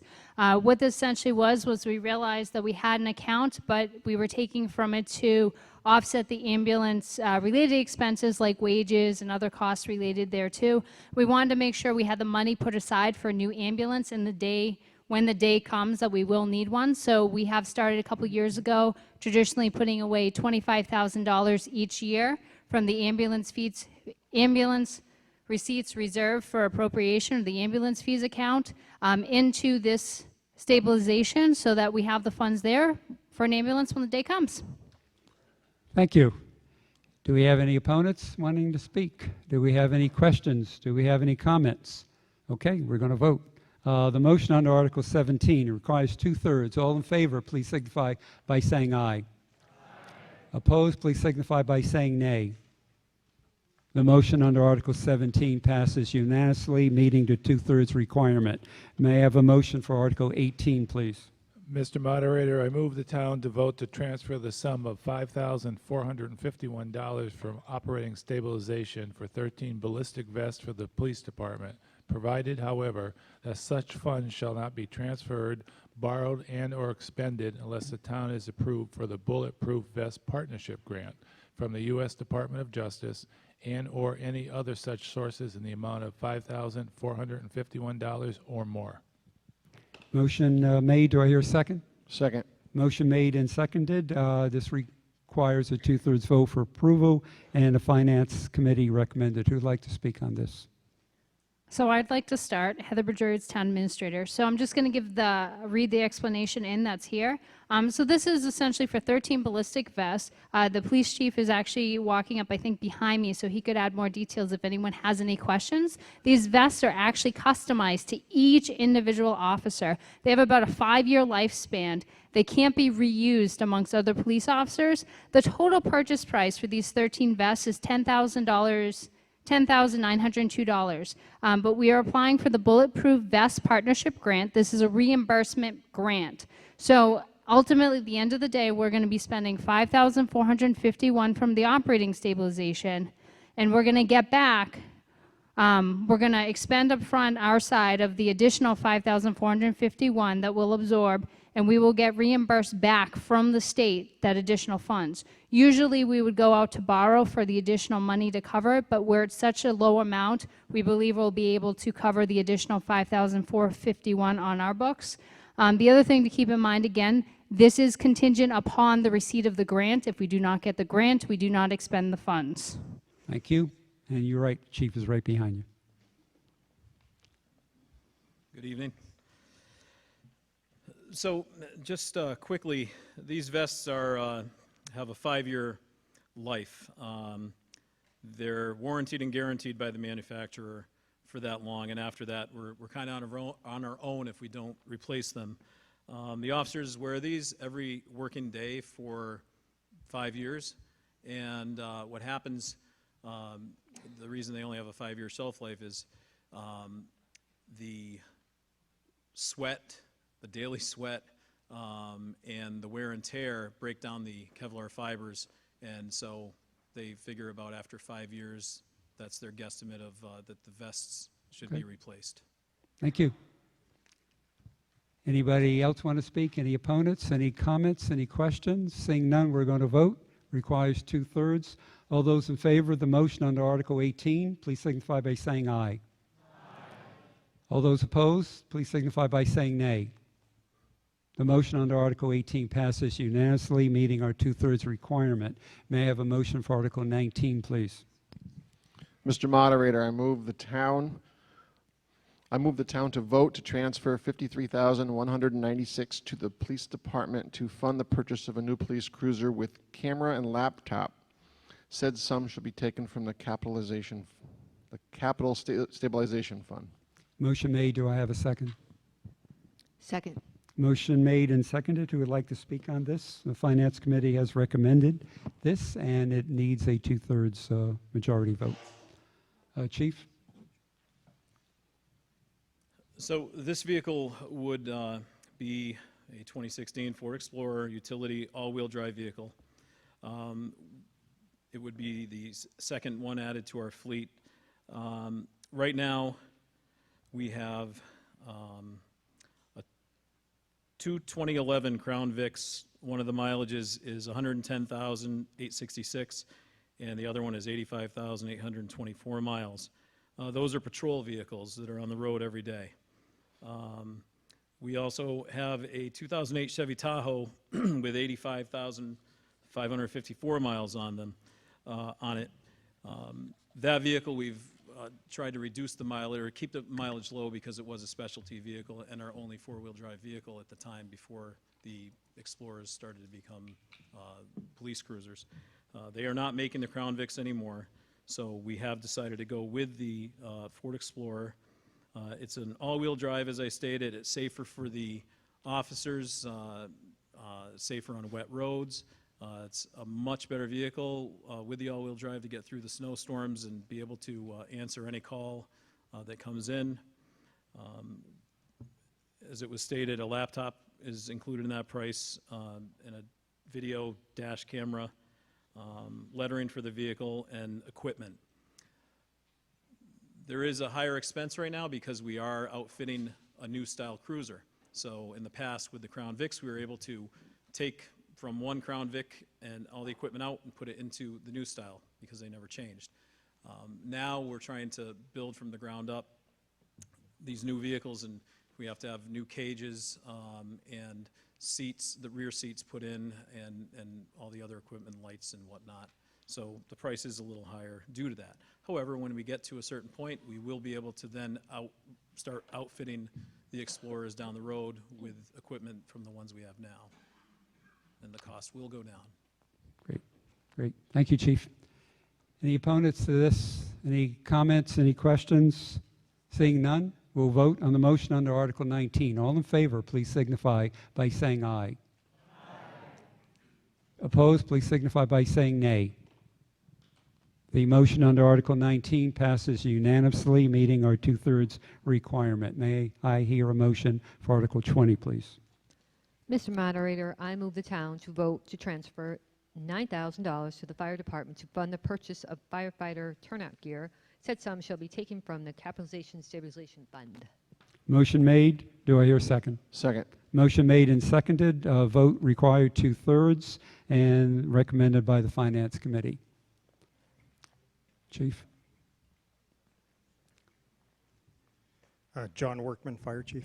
The structural firefighting gear that the firefighters wear to go into a fire. Closer. The structural firefighting gear that the firefighters wear to go into a fire has a lifespan of 10 years. Rather than replacing all the gear every 10 years, we opted to replace 3 sets every year. And this $9,000 is reflective of those 3 sets. Thank you. Anybody want to speak in opposition? Any comments? Any questions? This requires a two-thirds vote. Seeing none, we're going to vote. Motion under Article 20. All those in favor, please signify by saying aye. Opposed, please signify by saying nay. The motion passes unanimously under Article 20, thereby meeting our two-thirds requirement. May I hear a motion for Article 21, please? I move the town to vote to transfer $22,000 to the elementary school to fund the purchase of 11 teacher laptops. The said sum shall be taken from the capital stabilization fund. Motion made. Do I hear a second? Second. Motion made and seconded. Who would like to speak on this? Margaret Larson, 9 David Street, and clerk of the Capital Improvement Committee. So this is to provide 11 teacher laptops. Their laptops are starting to fail. The teachers use the laptops for their curriculum as well as to present curriculum to the students. And we expect that the laptops that are being replaced, the older ones, will then be given for students for student use. Thank you. Any opponents? Any, come on right up. Anybody else? Come right after her.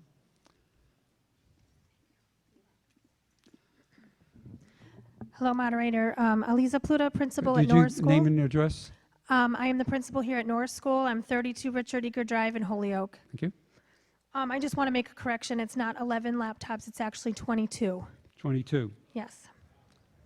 And they are to replace teacher laptops that are a little bit older, so they will go into student use. You make a motion to amend the article. Do we have a second on that amendment? Second. Second. Any discussion on raising 11 to 22? Hearing none, all those in favor of the amendment signify by saying aye. Opposed, signify by saying nay.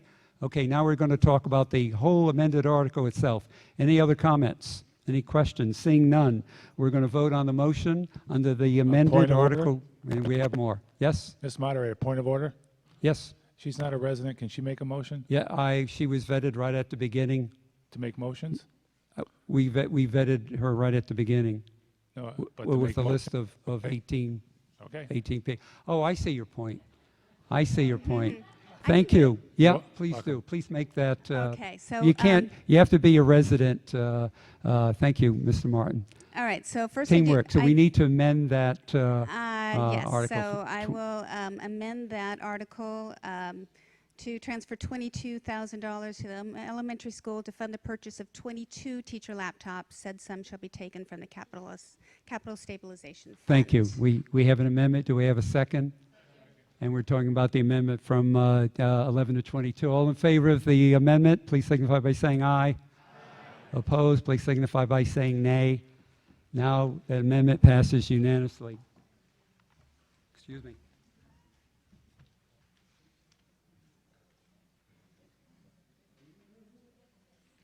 Yes, I am a resident.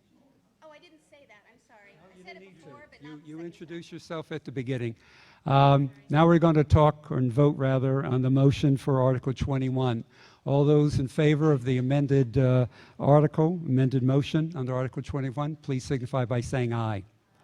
Opposed, please signify by saying nay. It passes unanimously, meeting the 2/3 requirement. May I have a motion for Article 22? Mr. Moderator, I move the town to vote to transfer $6,000 to the elementary school to fund the purchase of 4 classroom projectors. Said sum shall be taken from the capital stabilization fund.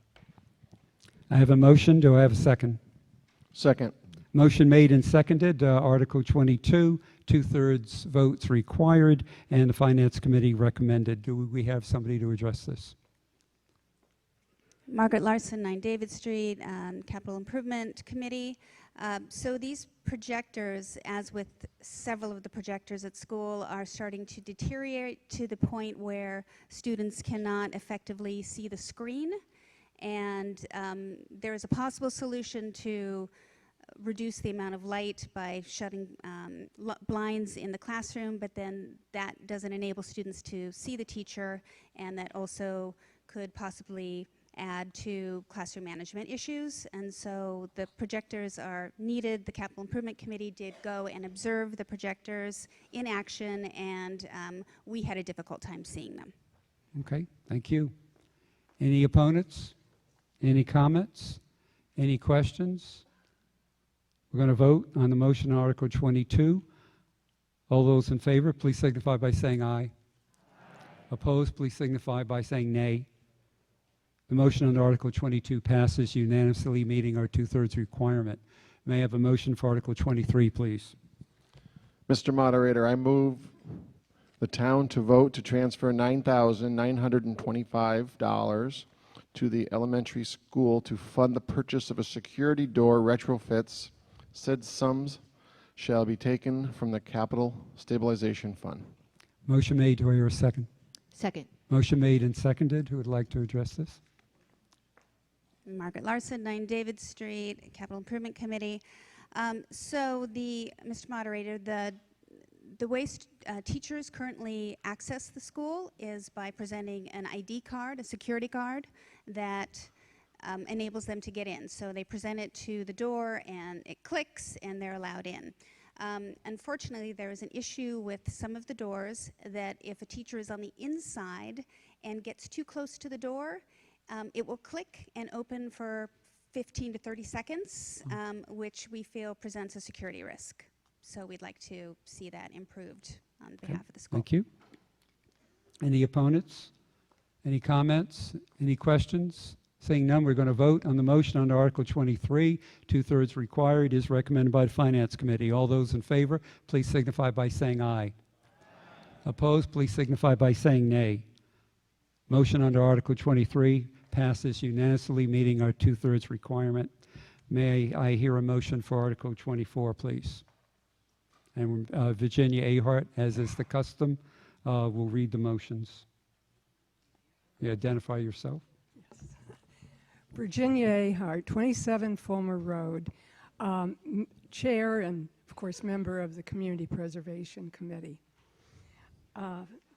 Article 24 is simply a report to see if the town will vote to hear and act pursuant to Massachusetts General Laws, Chapter 44B, on the report of the Community Preservation Committee for the fiscal year 2016 community preservation budget, and to appropriate or reserve. We're gonna all in favor of voting to hear the report signify by saying aye. Opposed, nay. Unanimous. Please continue. Okay. The reserve and to appropriate a reserve from the Community Preservation Fund the following sums of money as recommended by the Community Preservation Committee. For committee administrative expenses, community preservation projects, and other necessary and proper expenses in fiscal year beginning July 1, 2015, with each item to be considered a separate appropriation. And the first thing I will point out is that each year these reserves go from the undesignated to one of the 3 specific areas that we can entertain projects in. And that is historical resources, preservation, community housing, and open space, and that also now includes recreation. Okay. And those amounts, 17,900, are reserved from this past year to those items. I'll be a little redundant, and all those who vote to accept the report signify by saying aye. Opposed, signify by saying nay. Unanimous. Please, motion for Article 25, please. To see if the town will vote to transfer the amount of $10,000 to the Community Preservation Committee to fund the administrative expenses of the Community Preservation Committee. Said sum shall be taken from the Community Preservation Surcharges Undesignated account. We have a motion. Do we have a second? Motion made and seconded. And would you like to say any more on this? Any other comments?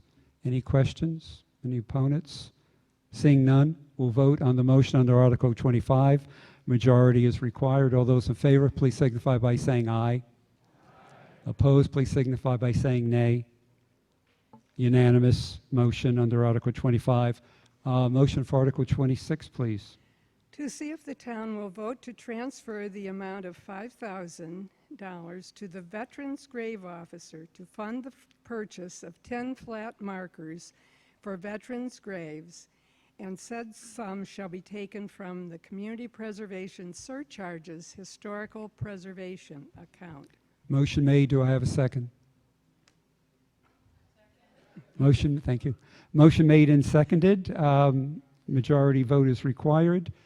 You would like to add a little bit more? Just to mention that this is an ongoing project that we've been asked to fund from the Veterans Grave Officer, Richard Frary, as he attempts to make sure all of the veterans from all of our wars, if there is a grave in the cemetery, that it is marked. They used to be free. Now they're only free to direct descendants of that veteran who's buried there. Somehow it's kind of difficult to find people from, the French and Indian War, and we did have veterans from that.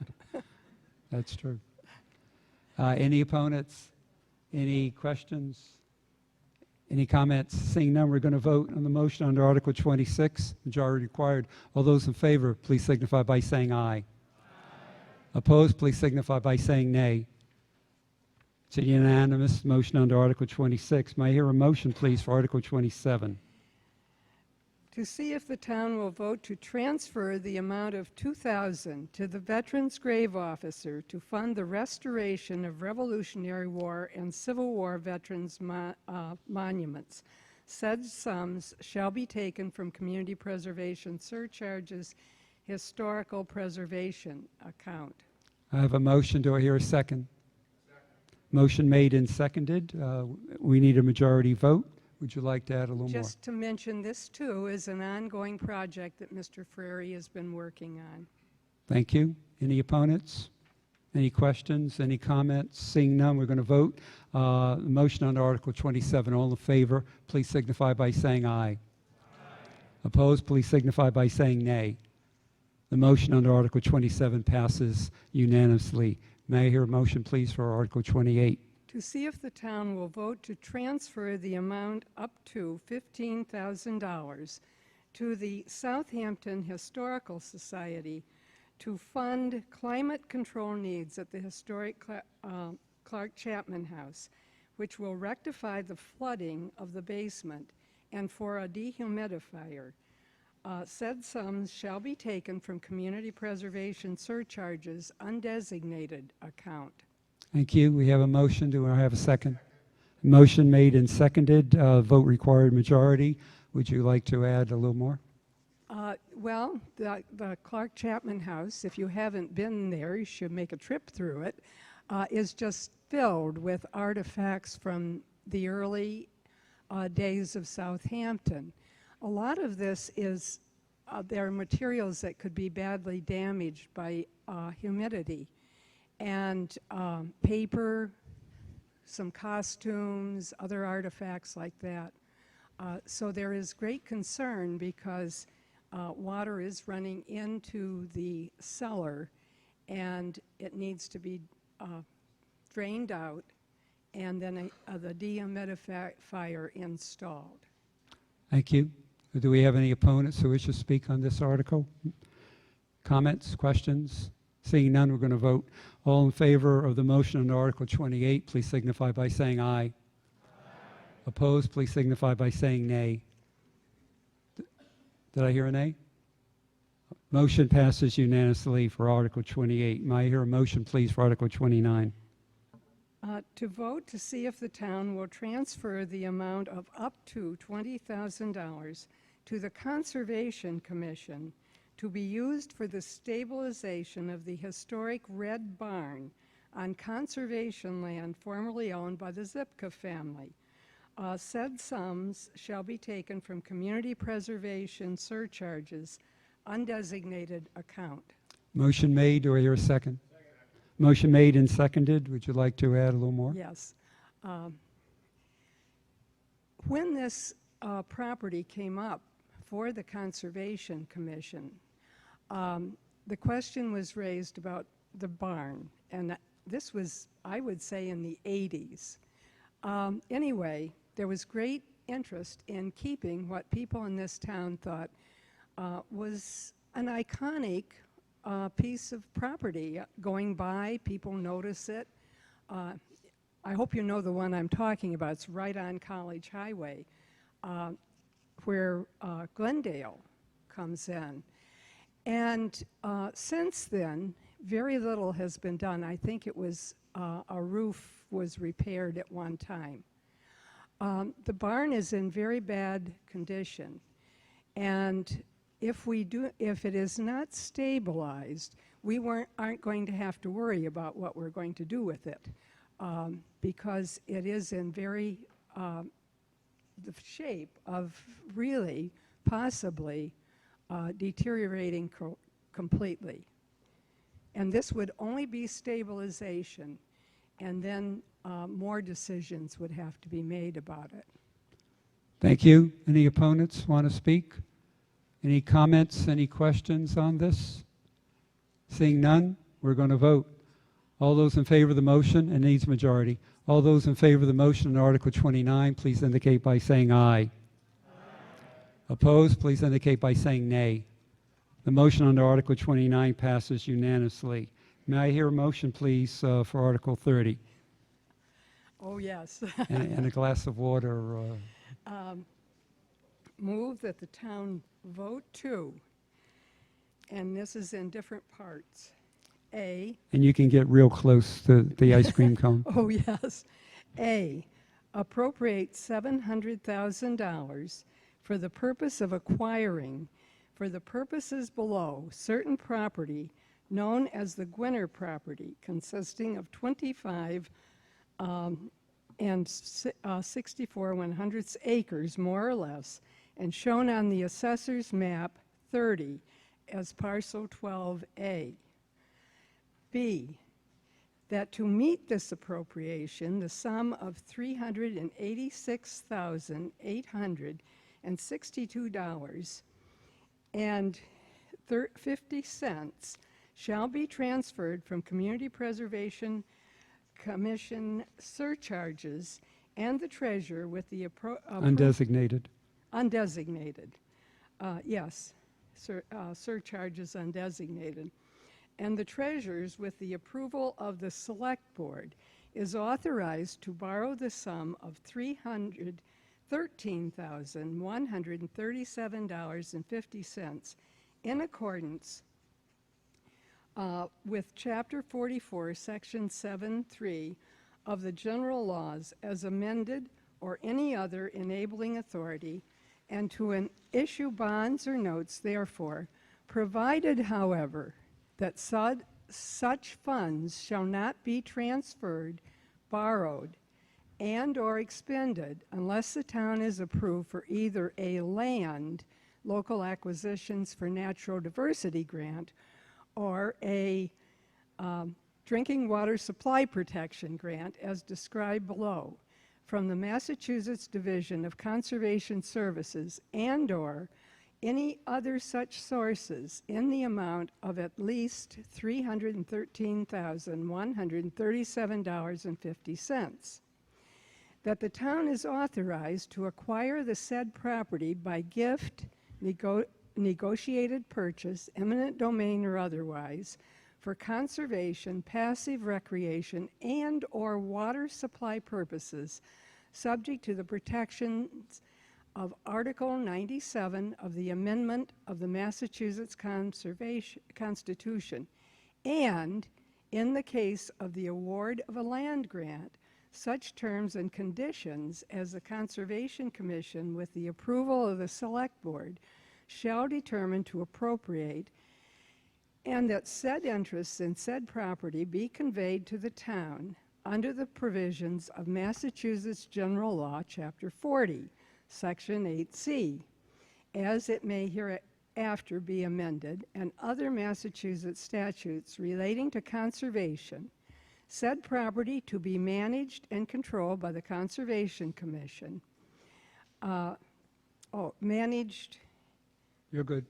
And further that the Select Board. And further that the Select Board and or Conservation Commission is authorized to submit on behalf of the town any and all applications deemed necessary for grants and or reimbursements for the state and or federal programs in aid of conservation land acquisition, including but not limited to applications deemed necessary for grants and or reimbursements from the Commonwealth of Massachusetts under the land grant program, and to receive and accept such grants and/or reimbursements for this purpose, and/or any grants or reimbursement programs in any way connected with the scope of this article, and that the Select Board and/or Conservation Commission be authorized to enter into all agreements and execute any instruments, including a grant of perpetual conservation restriction to the City of Easthampton, the Commonwealth, or a non-profit corporation or trust that meets the requirements of General Law, Chapter 184, 31 to 33, as may be necessary to effect the said acquisition or obtain such grant. Or, in the case of the award of the DWSP grant, upon such terms and conditions as the Water Commissioners, with the approval of the Select Board, shall determine to be appropriate, and that said interests in said property be conveyed to the town under the provisions of Massachusetts General Law, Chapter 40, 39B and 41, as they may hereafter be amended, and other Massachusetts statutes relating to water supply and conservation purposes. Said property to be managed and controlled by the Water Commissioners, and further that the Select Board of the Water Commissioners is authorized to submit on behalf of the town any and all applications deemed necessary for grants and/or reimbursements from any state or federal programs in aid of water supply and conservation land acquisition, including, but not limited to, all applications deemed necessary for grants and/or reimbursements from the DWSP grant program, and to receive and accept such grants and/or reimbursements for this purpose, and/or any grants or reimbursement programs in any way connected with the scope of this article, and that the Select Board and/or Water Commissioners be authorized to enter into all agreements and execute any instruments, including a grant of perpetual water supply and conservation restriction to the City of Easthampton, the Commonwealth, or a nonprofit corporation or trust that meets the requirements of Massachusetts general laws. Chapter 184, 31 to 33, as may be necessary to effect said acquisition or obtain such grant, and that the Conservation Commission, the Water Commissioners, and/or the Select Board, and any other appropriate town officers are authorized to take all related actions necessary or appropriate to carry out this acquisition and grant of perpetual conservation restriction. And then there is an explanation. We have a motion made. Do we have a second? Oh. Motion made and seconded. Would you like to add something to? At this You point, were going ahead and read that explanation. you want that You last certainly, bit then? that's not part of the motion, but Okay. you're certainly now open to Okay. include that. The project's purpose is to collaborate and share costs with the City of Easthampton in an effort to protect this 25.64 acres of land over the Barnes Aquifer.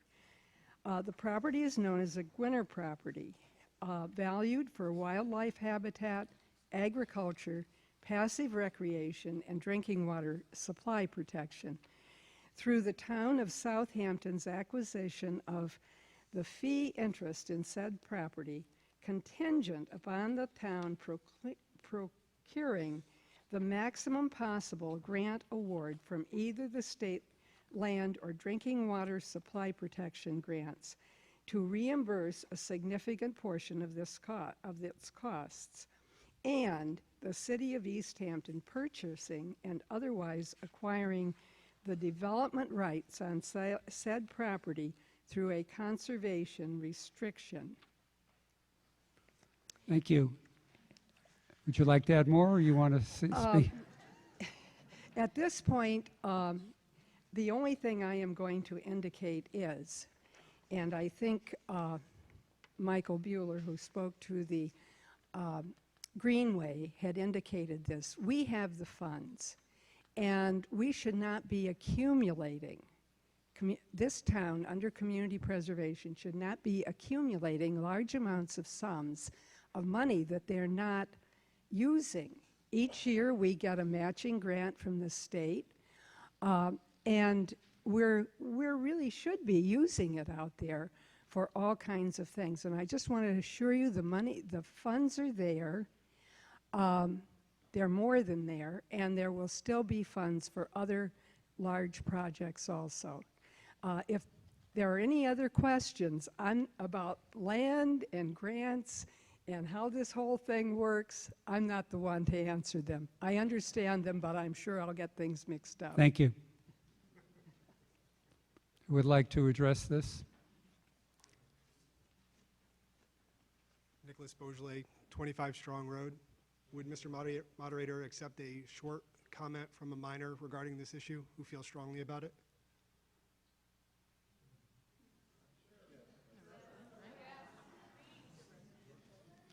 If I let my dog have water, I guess I can let him speak.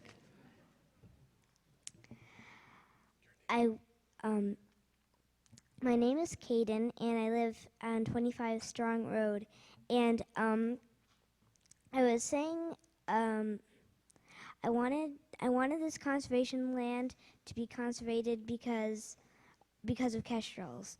And kestrels are birds that they eat mice and they love fields, and we all don't like mice, right? And this land is pretty good for them because they like fielded areas. Thank you. Thank you. Thank you, Mr. Moderator.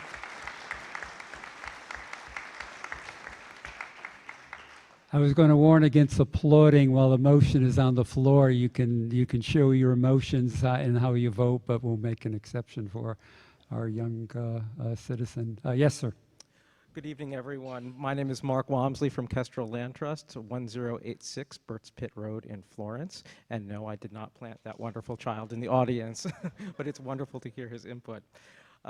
Last year, the communities of Southampton and Easthampton, as well as the Barnes Aquifer Protection Advisory Committee, or BAPAC, asked Kestrel to help protect 25 acres of land between Cook and County roads in Southampton.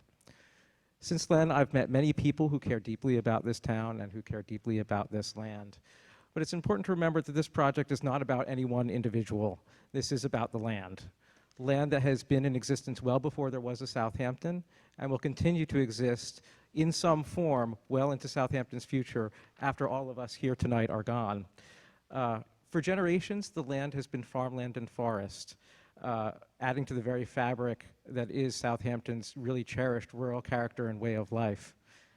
The land also abuts a significant wildlife management area to the east and allows a corridor for wildlife to travel from the East Mountain area across the property to White Loaf Mountain and to points west. Just this past weekend, we had a public tour of the property, and we got to witness firsthand the recreational potential of the property as car after car came to park in the parking lot next door to use the wildlife management area. People got out to hike with their dogs and enjoy the trails. Coincidentally, many of those hikers ran into a turkey hunter back in the woods. None of them were harmed, to our knowledge. But that brought home to us, number one, the wildlife value for the area, but it also made many of us think, wouldn't it be really nice to have a park right next door to this well-used area where people could stroll with their families and pets? And last, but certainly not least, this area buffers a critical area of the Barnes Aquifer. It's an area that not only provides drinking water for several private wells for Southampton residents, it also serves as the sole source recharge area for all of Easthampton's public wells. And I should note that those Easthampton wells represent the only active reserve drinking water supply for the town of Southampton. And the town of Southampton has been drawing upon those water reserves in the past months and during dry times in the last few years.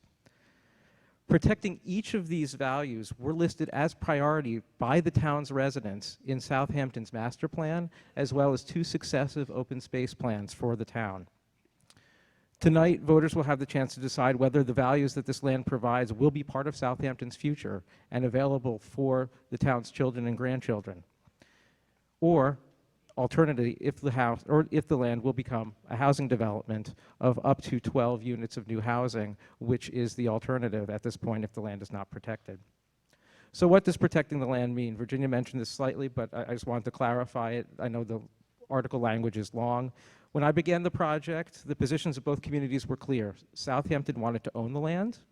Easthampton wanted to purchase a conservation restriction on the land to ensure that it's never developed in the future. And both communities wanted to divide the costs roughly into thirds between those two communities and a state grant.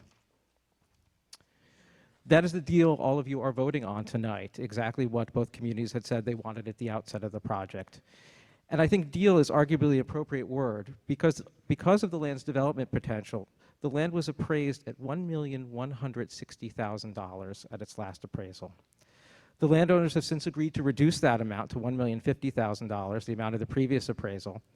And if the project unfolds as planned, Southampton would be purchasing basically $1 million property for around $386,000. That money, as Virginia mentioned, already exists in the town's CPA coffers. There's no need to raise taxes for it. Voters just need to approve it. Many of you might wonder about the $700,000 number in the first section of the article. The state funds the town is applying for are reimbursement grants, which mean that the property needs to be purchased before the state releases its funds. So this is a common short-term borrowing provision that's in the article. There is no risk to the town, as other steps need to be taken first before the town expends its funds on the projects. Those steps are the state grant needs to be approved, and the city of Easthampton has to vote to appropriate its own CPA funds for the project. And those need to take place before the project goes forward and any of the town of Southampton's funds are spent. But this is indeed the first of those steps here tonight, where your vote will determine the future of this land. I thank you all for your time, and good luck on making this important decision. Thank you. Thank you. Do we have an opponent who wishes to speak on this? Do we have any comments? Do we have any questions?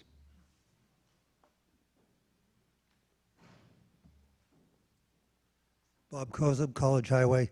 The question is whether Easthampton is going to participate in the grant request or whether it's going to fall all on Southampton.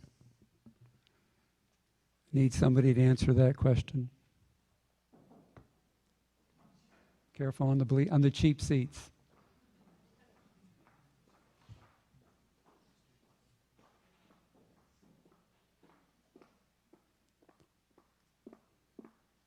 Jessica Allen, City Planner for the City of Easthampton, resident of Easthampton. We can provide assistance with the grant writing if that's needed. This is a really important project for the aquifer. Drinking water is a critical resource in this region and in the country in general, and so this is an important project in order to protect this natural resource. We have representatives from DPW if there's any questions in regards to water usage for Southampton, pulling from Easthampton, but we're happy to assist in the grant writing proposal if that's what's needed. Thank you. Did that answer your question, sir?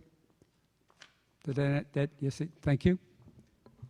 Mark Walmsley, Kestrel Land Trust again. If I may also add, Kestrel Land Trust will offer its assistance in the grant writing, and we also have the assistance offered from the Barnes Aquifer Protection Advisory Group. They have devoted staff time to writing the grants, or particularly the drinking water grant. That adds to your question. Heather Pellegrini, 76 Crooked Ledge Road. I just had a question on the valuation of $700,000. Wondering how many current lots exist, frontage lots exist, or if there would have to be a roadway put in to come up with this $1,000,000-something figure that was thrown out on the appraisal. I guess I'm looking for further clarification on the appraised value. Okay, we have a question. Who can answer that?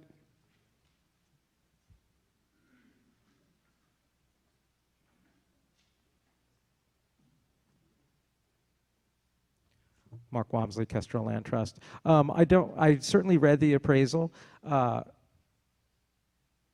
Again, the appraisal, who was a very respected appraiser, Bob O'Connor, who we have used in the past, and his appraisals tend to stand up, did agree that this land could be subdivided into 12 individual house lots. there was actually a requirement in the town zoning to have an affordable housing provision, but that affordable housing provision also has a density bonus, and that upped the appraisal amount for the property.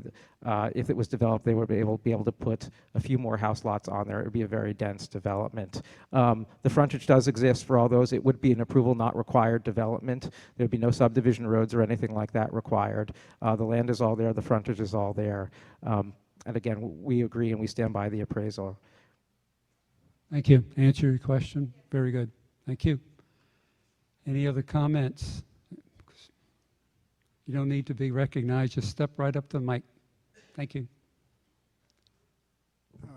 Henry Barton, Pomeroy Meadow Road, currently chair of the Master Plan Implementation Committee.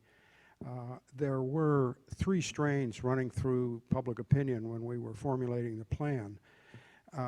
And I also heard these 3 strains when I was a member of the planning board.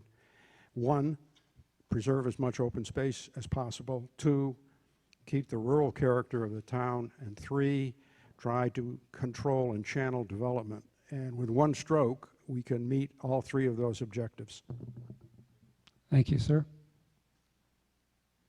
Any other comments, questions? I'm not seeing any hands. So we're going to vote. We need 2/3. All those in favor, please indicate by saying aye. Aye. Opposed, please signify by saying nay. It passes unanimously.